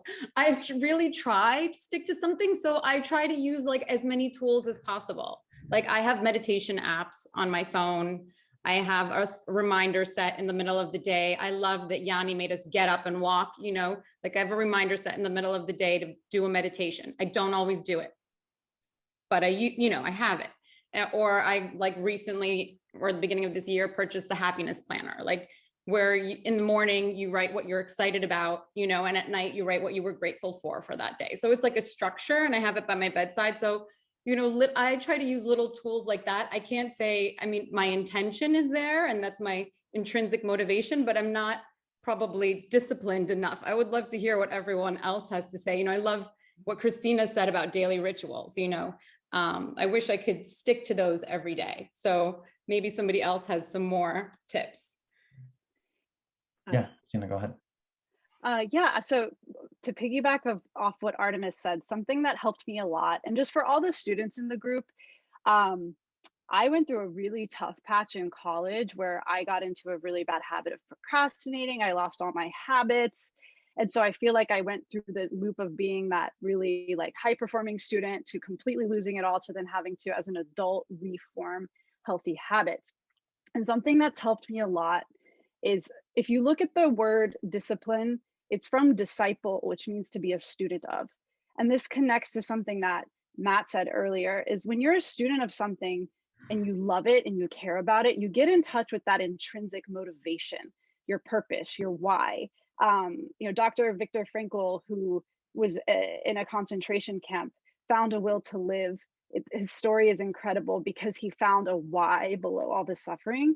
So I think shifting your mindset and looking at these things as like, oh, I get to meditate, not I have to meditate. Oh, I'm fascinated by this, and letting your fascination drive you, so you're not just like putting yourself on the whipping post, which is something I'm very familiar with, especially when I was trying to break bad habits. So yeah, be compassionate, and then remember why you want to do these things, because they're cool and you have the opportunity to do them, and that's amazing. Thank you. Yeah, Matt, go ahead. Yeah, and I really like how we're kind of, coalescing around this idea of intrinsic motivation, because I'm going to talk about it a little bit more right here. And it is important to, just kind of understanding like how we are making the time for these things, especially when, the world is competing for our attention. We have lots of other things that are going to pull us back and forth. The world is chaotic.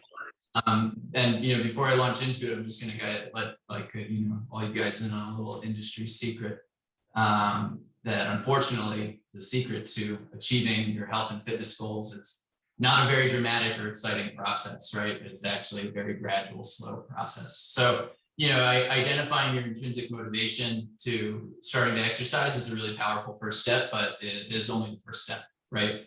So your goals are met with consistent engagement and small incremental changes over time. And we can find, I think, a lot of examples between all of us of this being true and how humans tend to adapt to any behavior, right? So unfortunately, this doesn't mean that our world around us stops and allows us to focus on our needs, and struggles with time commitments are actually one of the things I help people with the most when it comes to making progress in their health goals.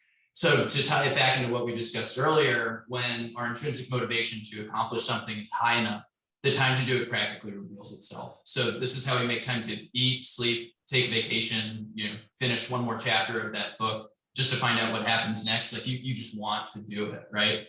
And much like putting off exercise, putting off some of these other things that we're innately driven to do can have some detrimental effects on our health.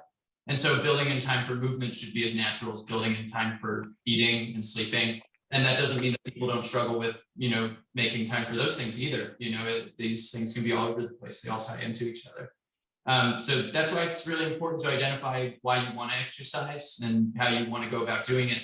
So making the time for something you want to do is going to be easier than making time for something you've been told you should do. And I think we touched on that a little bit. If you're having trouble discovering your why, or you have one and it isn't proving to be a really powerful motivator, just kind of think about this.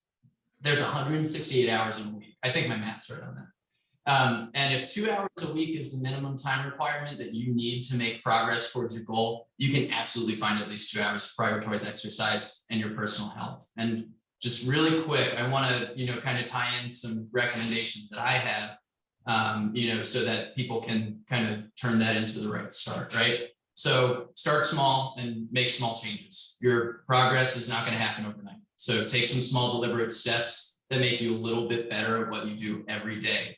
Behind the incredible feats of strength and like the perfect physiques that we see on social media, I'm really glad that we touched on that actually, because that's a big part of competing voices in my industry.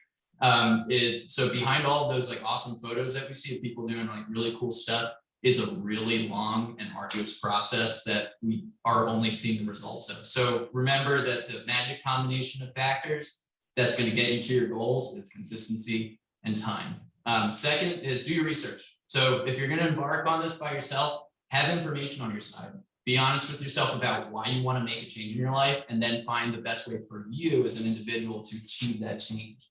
So this also means being critical of what you're seeing online and on social media. The field of exercise has many contributing voices and is very anecdotally driven.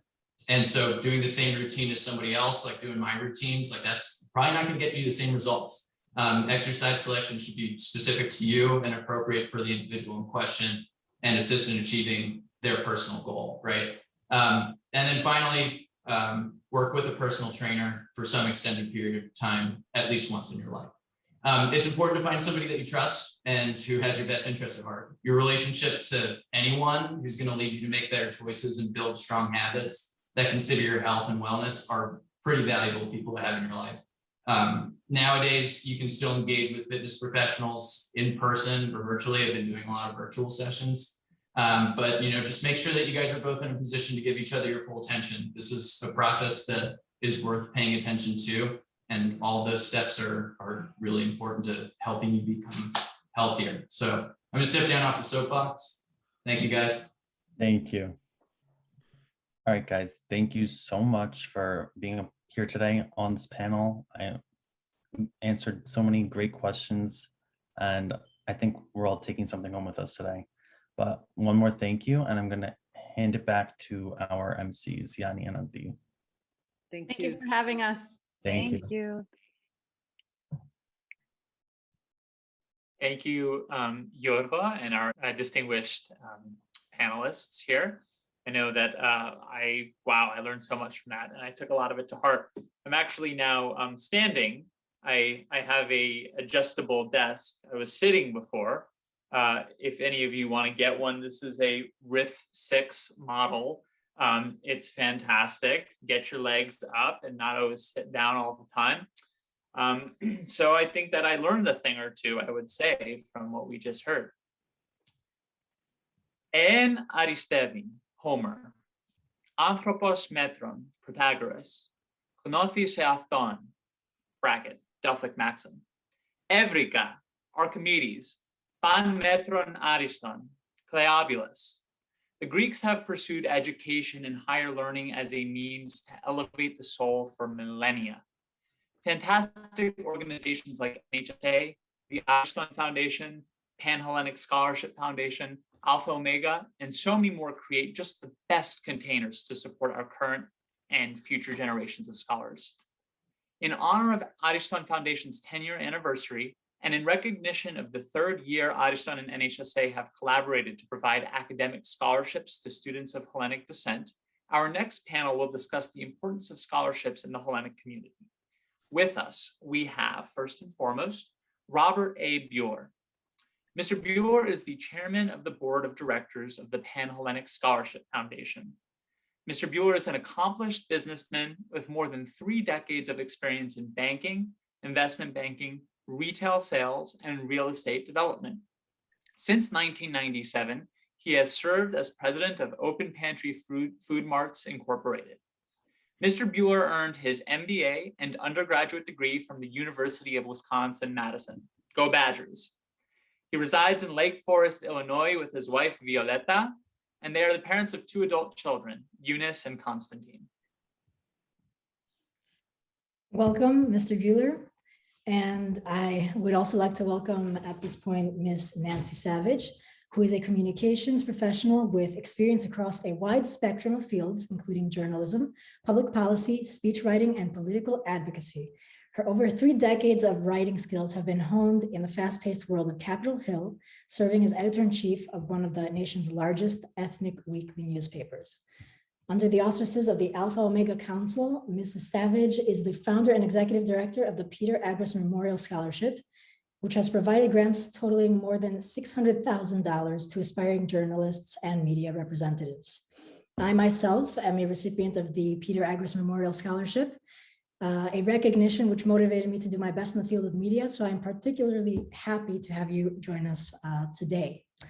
This panel will be moderated by Ariston Foundation President and past NHSA board member Vasiliki Mitrakos. A recent graduate of Northwestern University's School of Law and an alumna of Fulbright, Greece, she currently practices law in Chicago and remains active in several Hellenic American organizations. I turn it over to you, Vasiliki.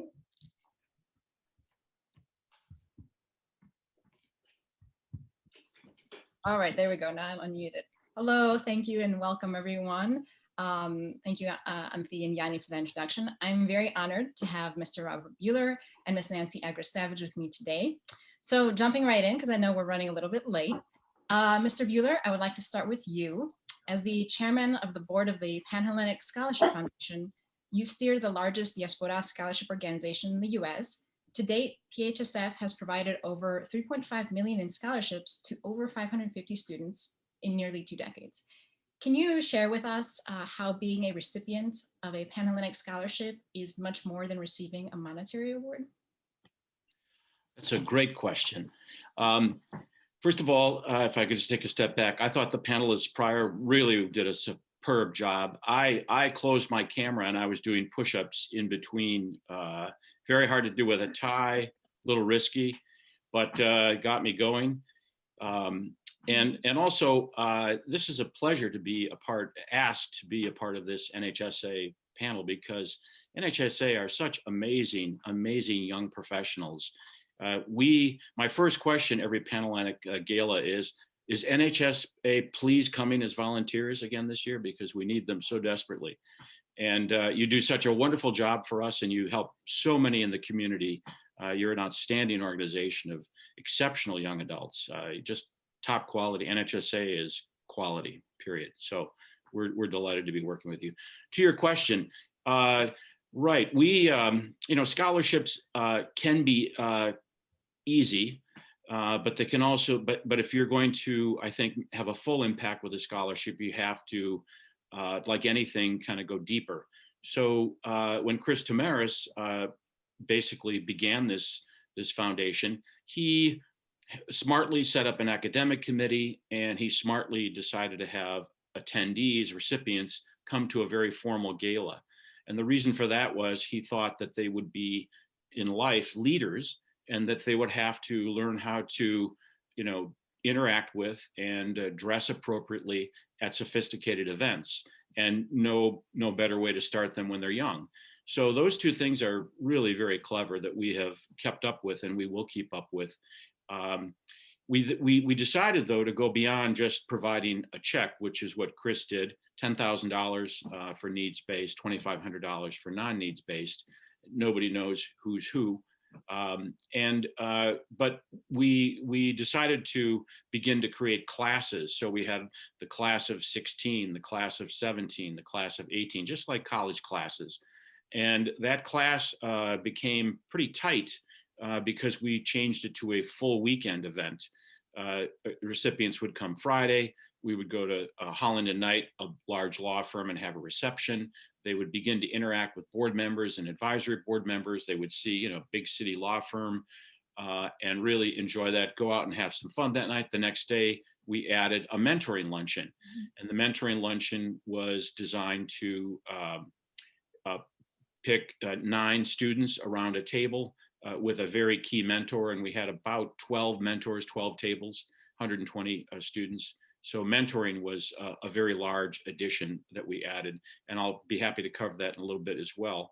And then we obviously had the gala, but the mentoring keys into a very large initiative, which we believe is essential, is internships and jobs, and those go pretty close hand in hand. So Vasiliki, I'll be happy to cover that in a little bit.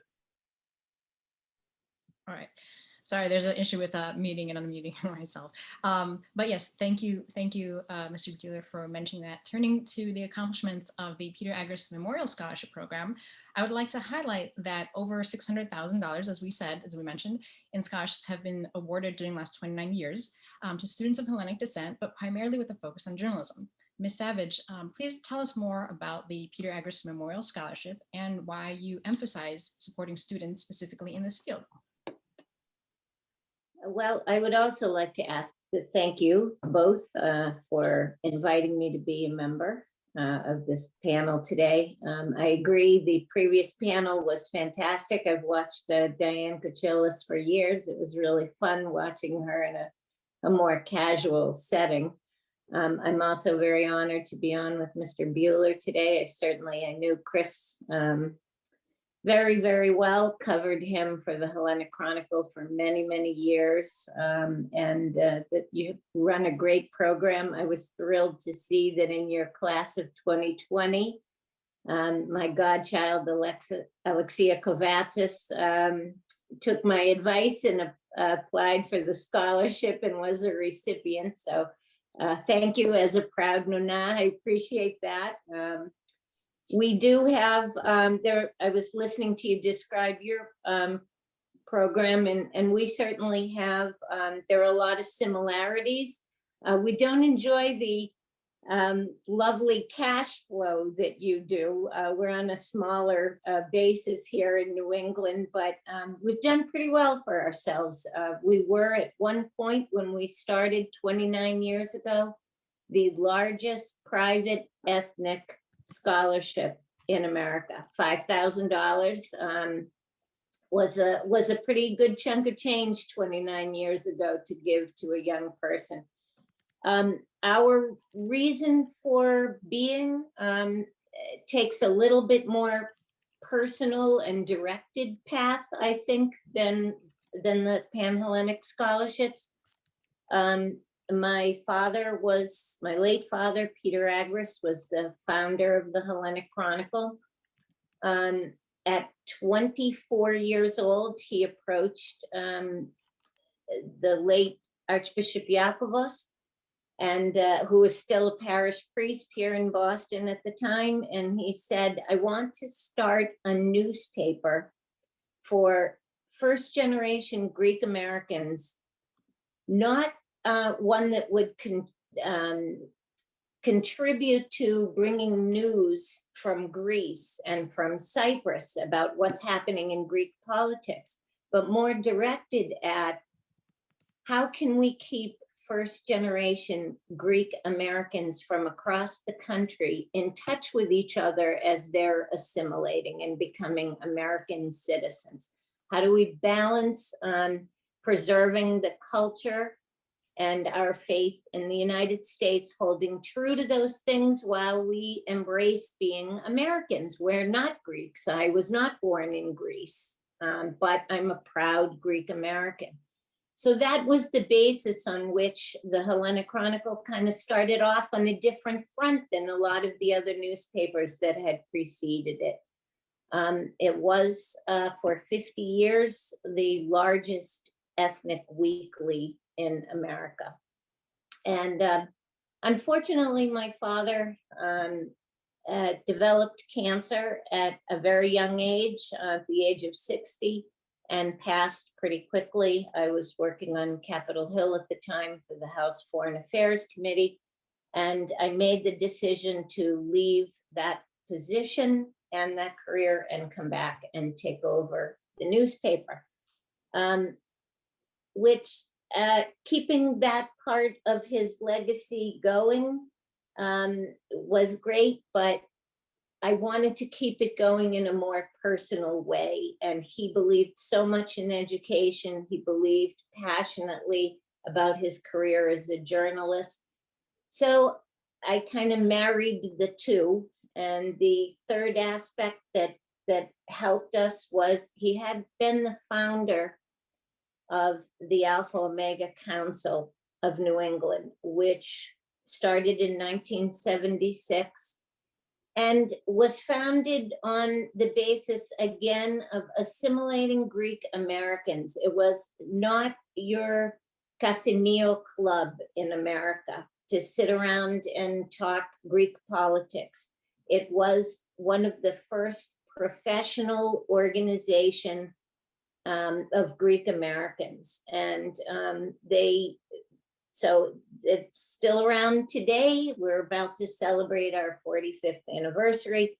And they agreed to use the Alpha Omega Council as a vehicle for the scholarships. So we started specifically with journalism. We started just with Boston schools, Boston College, Northeastern, BU, and we have grown the program now 29 years later, as you said, $600,000. We are extremely proud of the fact that in its growth, we have not only brought all of our recipients from across the country to Boston. You guys will remember, and it's lovely to meet your family members.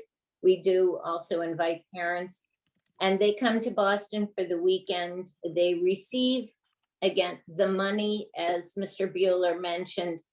The Greek American community is one of the top communities in America in terms of motivation. We are succeeders in everything we do, from a pizza place on up. And we're proud people. Giving scholarships to Greek Americans can sometimes be a challenge. I'm not sure if you feel this way, Mr. Bueller, but in some ways, there is that feeling, oh, if I apply for a scholarship as a Greek American, it means I haven't succeeded and I can't afford to send my children to school. So now I have to accept money from an organization. It's taken a while to have the older generations of Greek Americans understand that it's not just about the money, it's about the pride in our young people and about having them succeed. And also the other aspect, having them meet other Greek Americans who are in the same field. And so, you know, we have part of the program that I find most valuable. And I know that Anthi and Vasiliki know that when they started Portes magazine, they had some of our former recipients who've written for the magazine before. We have people like Alexandra Poulos, is a 60 Minutes producer. It's one of our former recipients.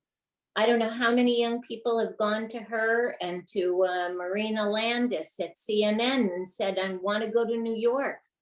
Will you, so it's part of the network of journalists and communications professionals. So I apologize if I went on. It's a lot to talk about in almost 30 years, but those are some of the opening comments. Well, Ms. Adams, I appreciate your comments because you did preface a lot of the questions that I was going to ask, right? And this is all about kind of tying everything in and closing the circle, because both organizations do what this theme emphasizes, right? We're honoring the legacies of, two very important people in the Greek community, Mr. Tomaras and Mr. Agris, and showcasing the future generation, right? Like supporting the younger students who are now entering their professional field. But as you mentioned, the Peter Agris Memorial Scholarship is more than just receiving money, it's about networking. And I also wanted to let Mr. Buehler add a couple more words about how PHSF is also going beyond a scholarship, because I know you have a couple initiatives in the works that you'd like to highlight. Well, thank you. And my thing says low battery, I got to plug in, but our rally cry that we developed about 2 years ago became, beyond a scholarship. We certainly want to provide scholars, extraordinary young Hellenes with scholarships, but we need to go beyond that. We need to be a part of their lives as much as we can, and we need to make these investments, if you will, investing scholarship money into extraordinarily young Hellenes. How do we help them? So as I mentioned earlier, we moved into mentoring and mentorship luncheons, and the requirement of a mentor coming to that luncheon is that you have to, number one, take the phone number and email of the 9 young adults that are at your table.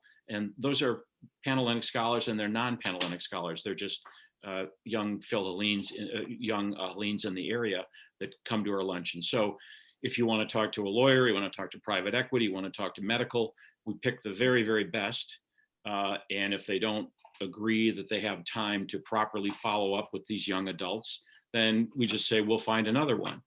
Because there's plenty of people that want to genuinely help young adults. So the participant then makes a connection to an effective, I would say very senior mentor, and they theoretically begin an email dialogue and a phone dialogue for about a year. Many just fall away, they just can't keep up with it. And maybe the mentors do too, but the intent is to connect up. So I think that is a critical step for everybody in NHSA, in Panhellenic, in NHS, in you name the organization. I believe that mentoring young adults that have Hellenic values is a very, very good investment of your time, because the young Hellenic values are exceptional. They're exceptional.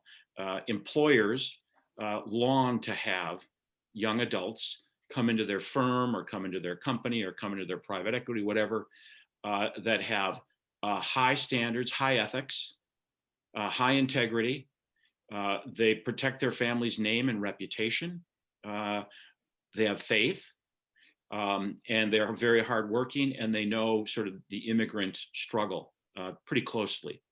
Now, not a lot of participants out there in the job world really have that combination, and obviously they're hardworking students as well, typically, and so that combination is exceptional. So we have to take a young person that has all that value, begin to truly mold them and mentor them into an area they want to go, or areas they don't know yet and they want to explore, and get really meaningful discussions. Not a mentor talking about how great they are and the fun they built and what they did, or how medical school, but actually really have a dialogue where you can talk to this person twice every month, and as they have basic questions. And then besides mentoring, networking.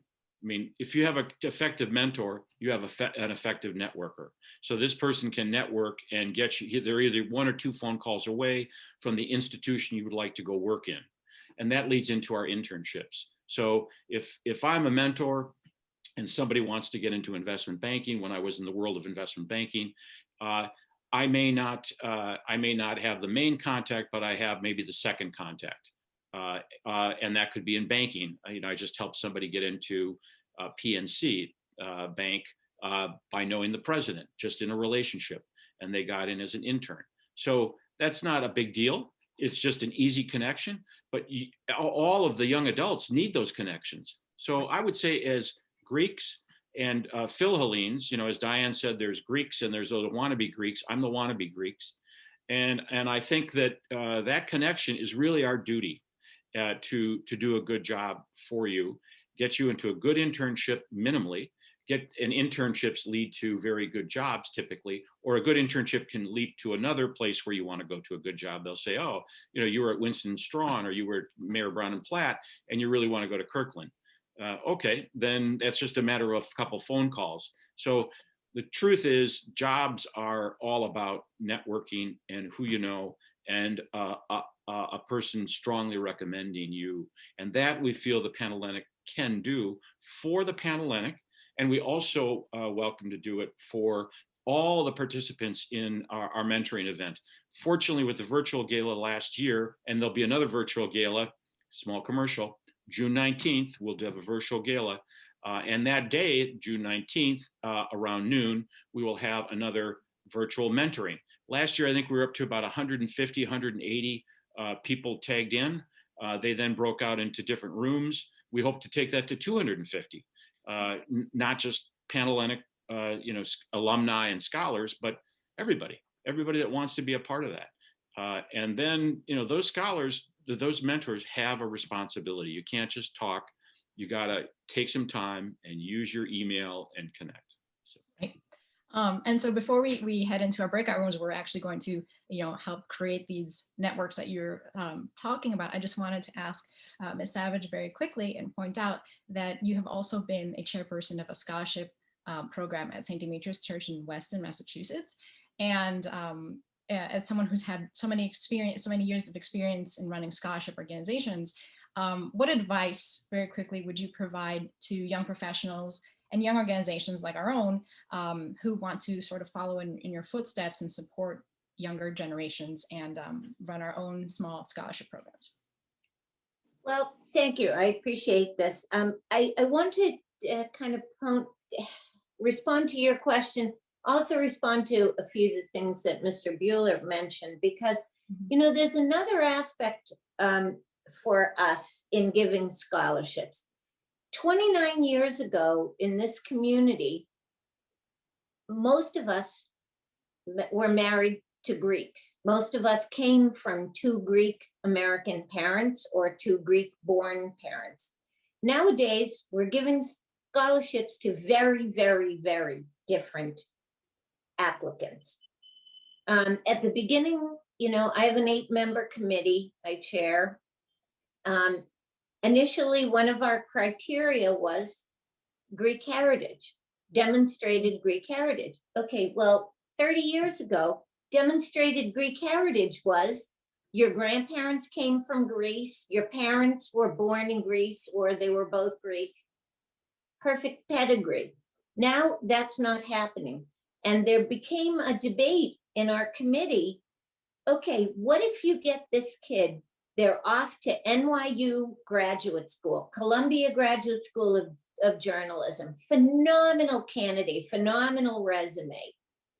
But you look at their resume, they weren't a member of Goya. They never marched in a Greek Independence Day parade. There is nothing on their professional or personal resume that shows them up as being a proud Greek American.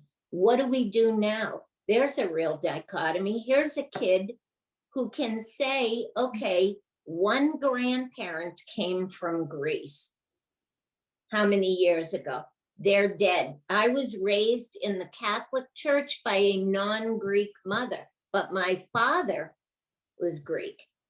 And this is a kid that really has not had a lot of direct experience at being Greek. Well, over the years, we've had more and more of these types of candidates. And the debate within our committee, I'm really proud to say, has moved with the times. Tell me that story about how he came here. What did he do when he came here? What kind of situation did he leave?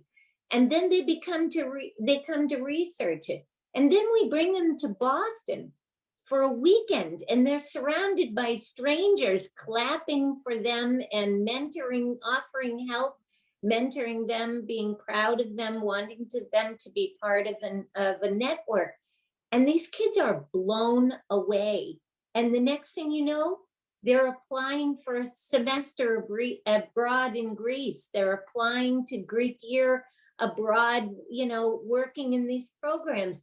And they literally become in touch 18, 19, 20 years old for the first time in their life with their Greek heritage. That to me is a huge win-win. And that's going to be a real challenge for our community, because those of us coming from two Greek parents, that's not happening going forward. It's not happening in the numbers we would like. And it behooves all of us as members of Greek American organizations to figure out, you know, what are the criteria going to be for being, you know, demonstrably Greek? What does that mean going forward? Well, it's a very, very important question to ask. And as you said, there are always changes and evolutions in what we consider the Greek community. But it's also great to know that once you are a recipient of a scholarship like this, you are, you know, doors open to a whole network, and you get to experience the Greek community in a different perspective. But on this note, I would like to thank both of you again for sharing your insight.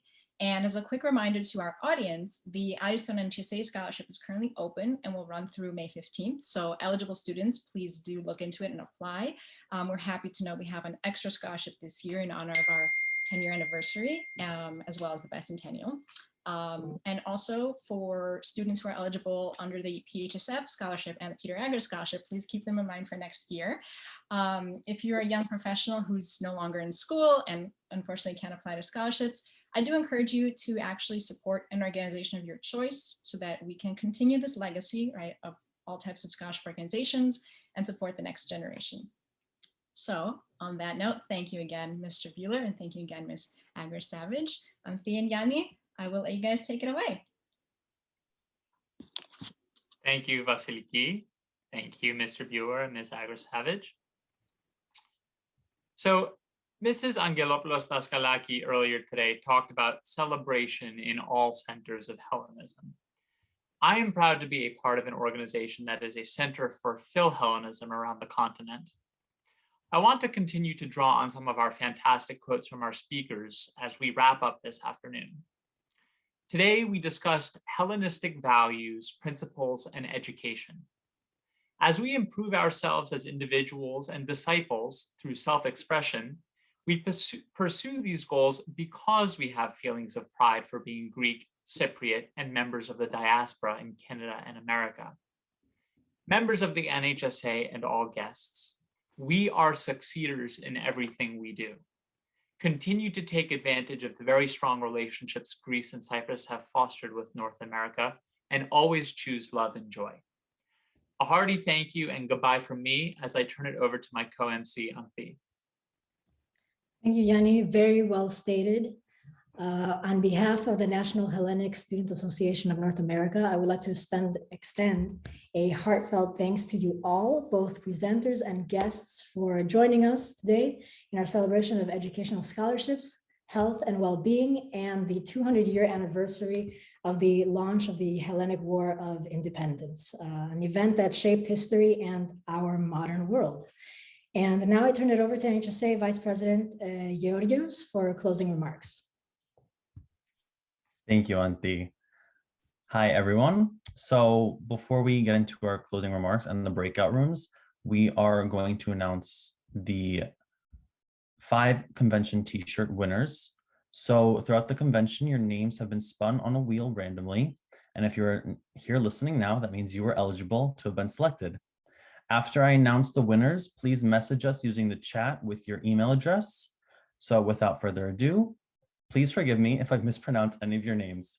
So our 5 winners are Dana Leba, Kathy Ioannidis, Maria Kalatsidis, Rebecca Theophanius, and Anna Piriatos. Congratulations to all of our winners. Please message us in the chat on how you will receive your apparel. So I would like to continue by thanking our speakers and our mentors that have taken the time to be with us today. You provided valuable insight, inspiration, and motivation to our audience. With role models such as yourselves in our community, we're able to develop a different outlook on life, career paths, and more. Lastly, I would like to thank the NHSA Executive Board and the Convention Committee who made this event possible. As you have learned today, NHSA has a lot to offer, and I implore each and every one of you to take advantage of the opportunities we provide. So now we're going to move into our networking breakout rooms. We are excited to provide our student and young professional attendees with this opportunity to better equip yourselves for your future or current career paths. You will be placed in a Zoom room dependent on what field you have indicated when registering. The rooms will be open until 2:45 p.m. Eastern Time. And when the breakout rooms open, I encourage you to all participate and take away as much as possible from our wonderful mentors that we have. One last thank you to all of you, our attendees, for taking the time to be with us today. Thank you, and the breakout rooms will open shortly.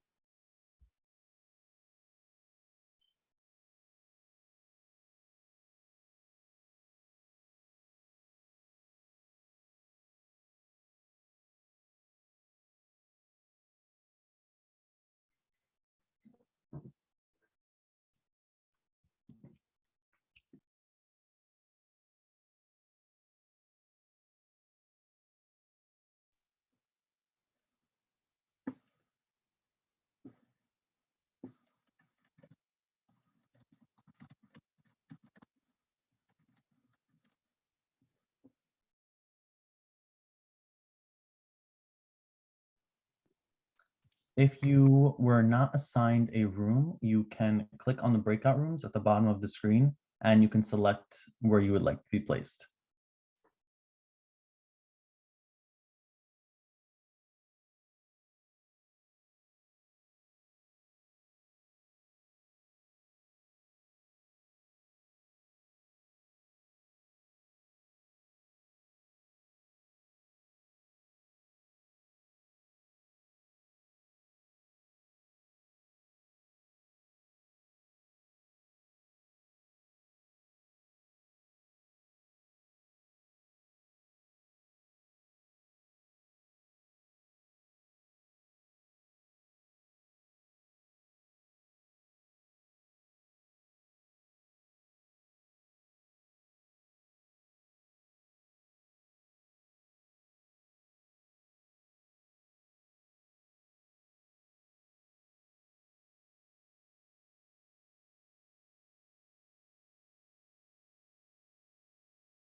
For those who are still on, you can click, it says more on the bottom right and it says join breakout room. You can click whichever one that you would like to join.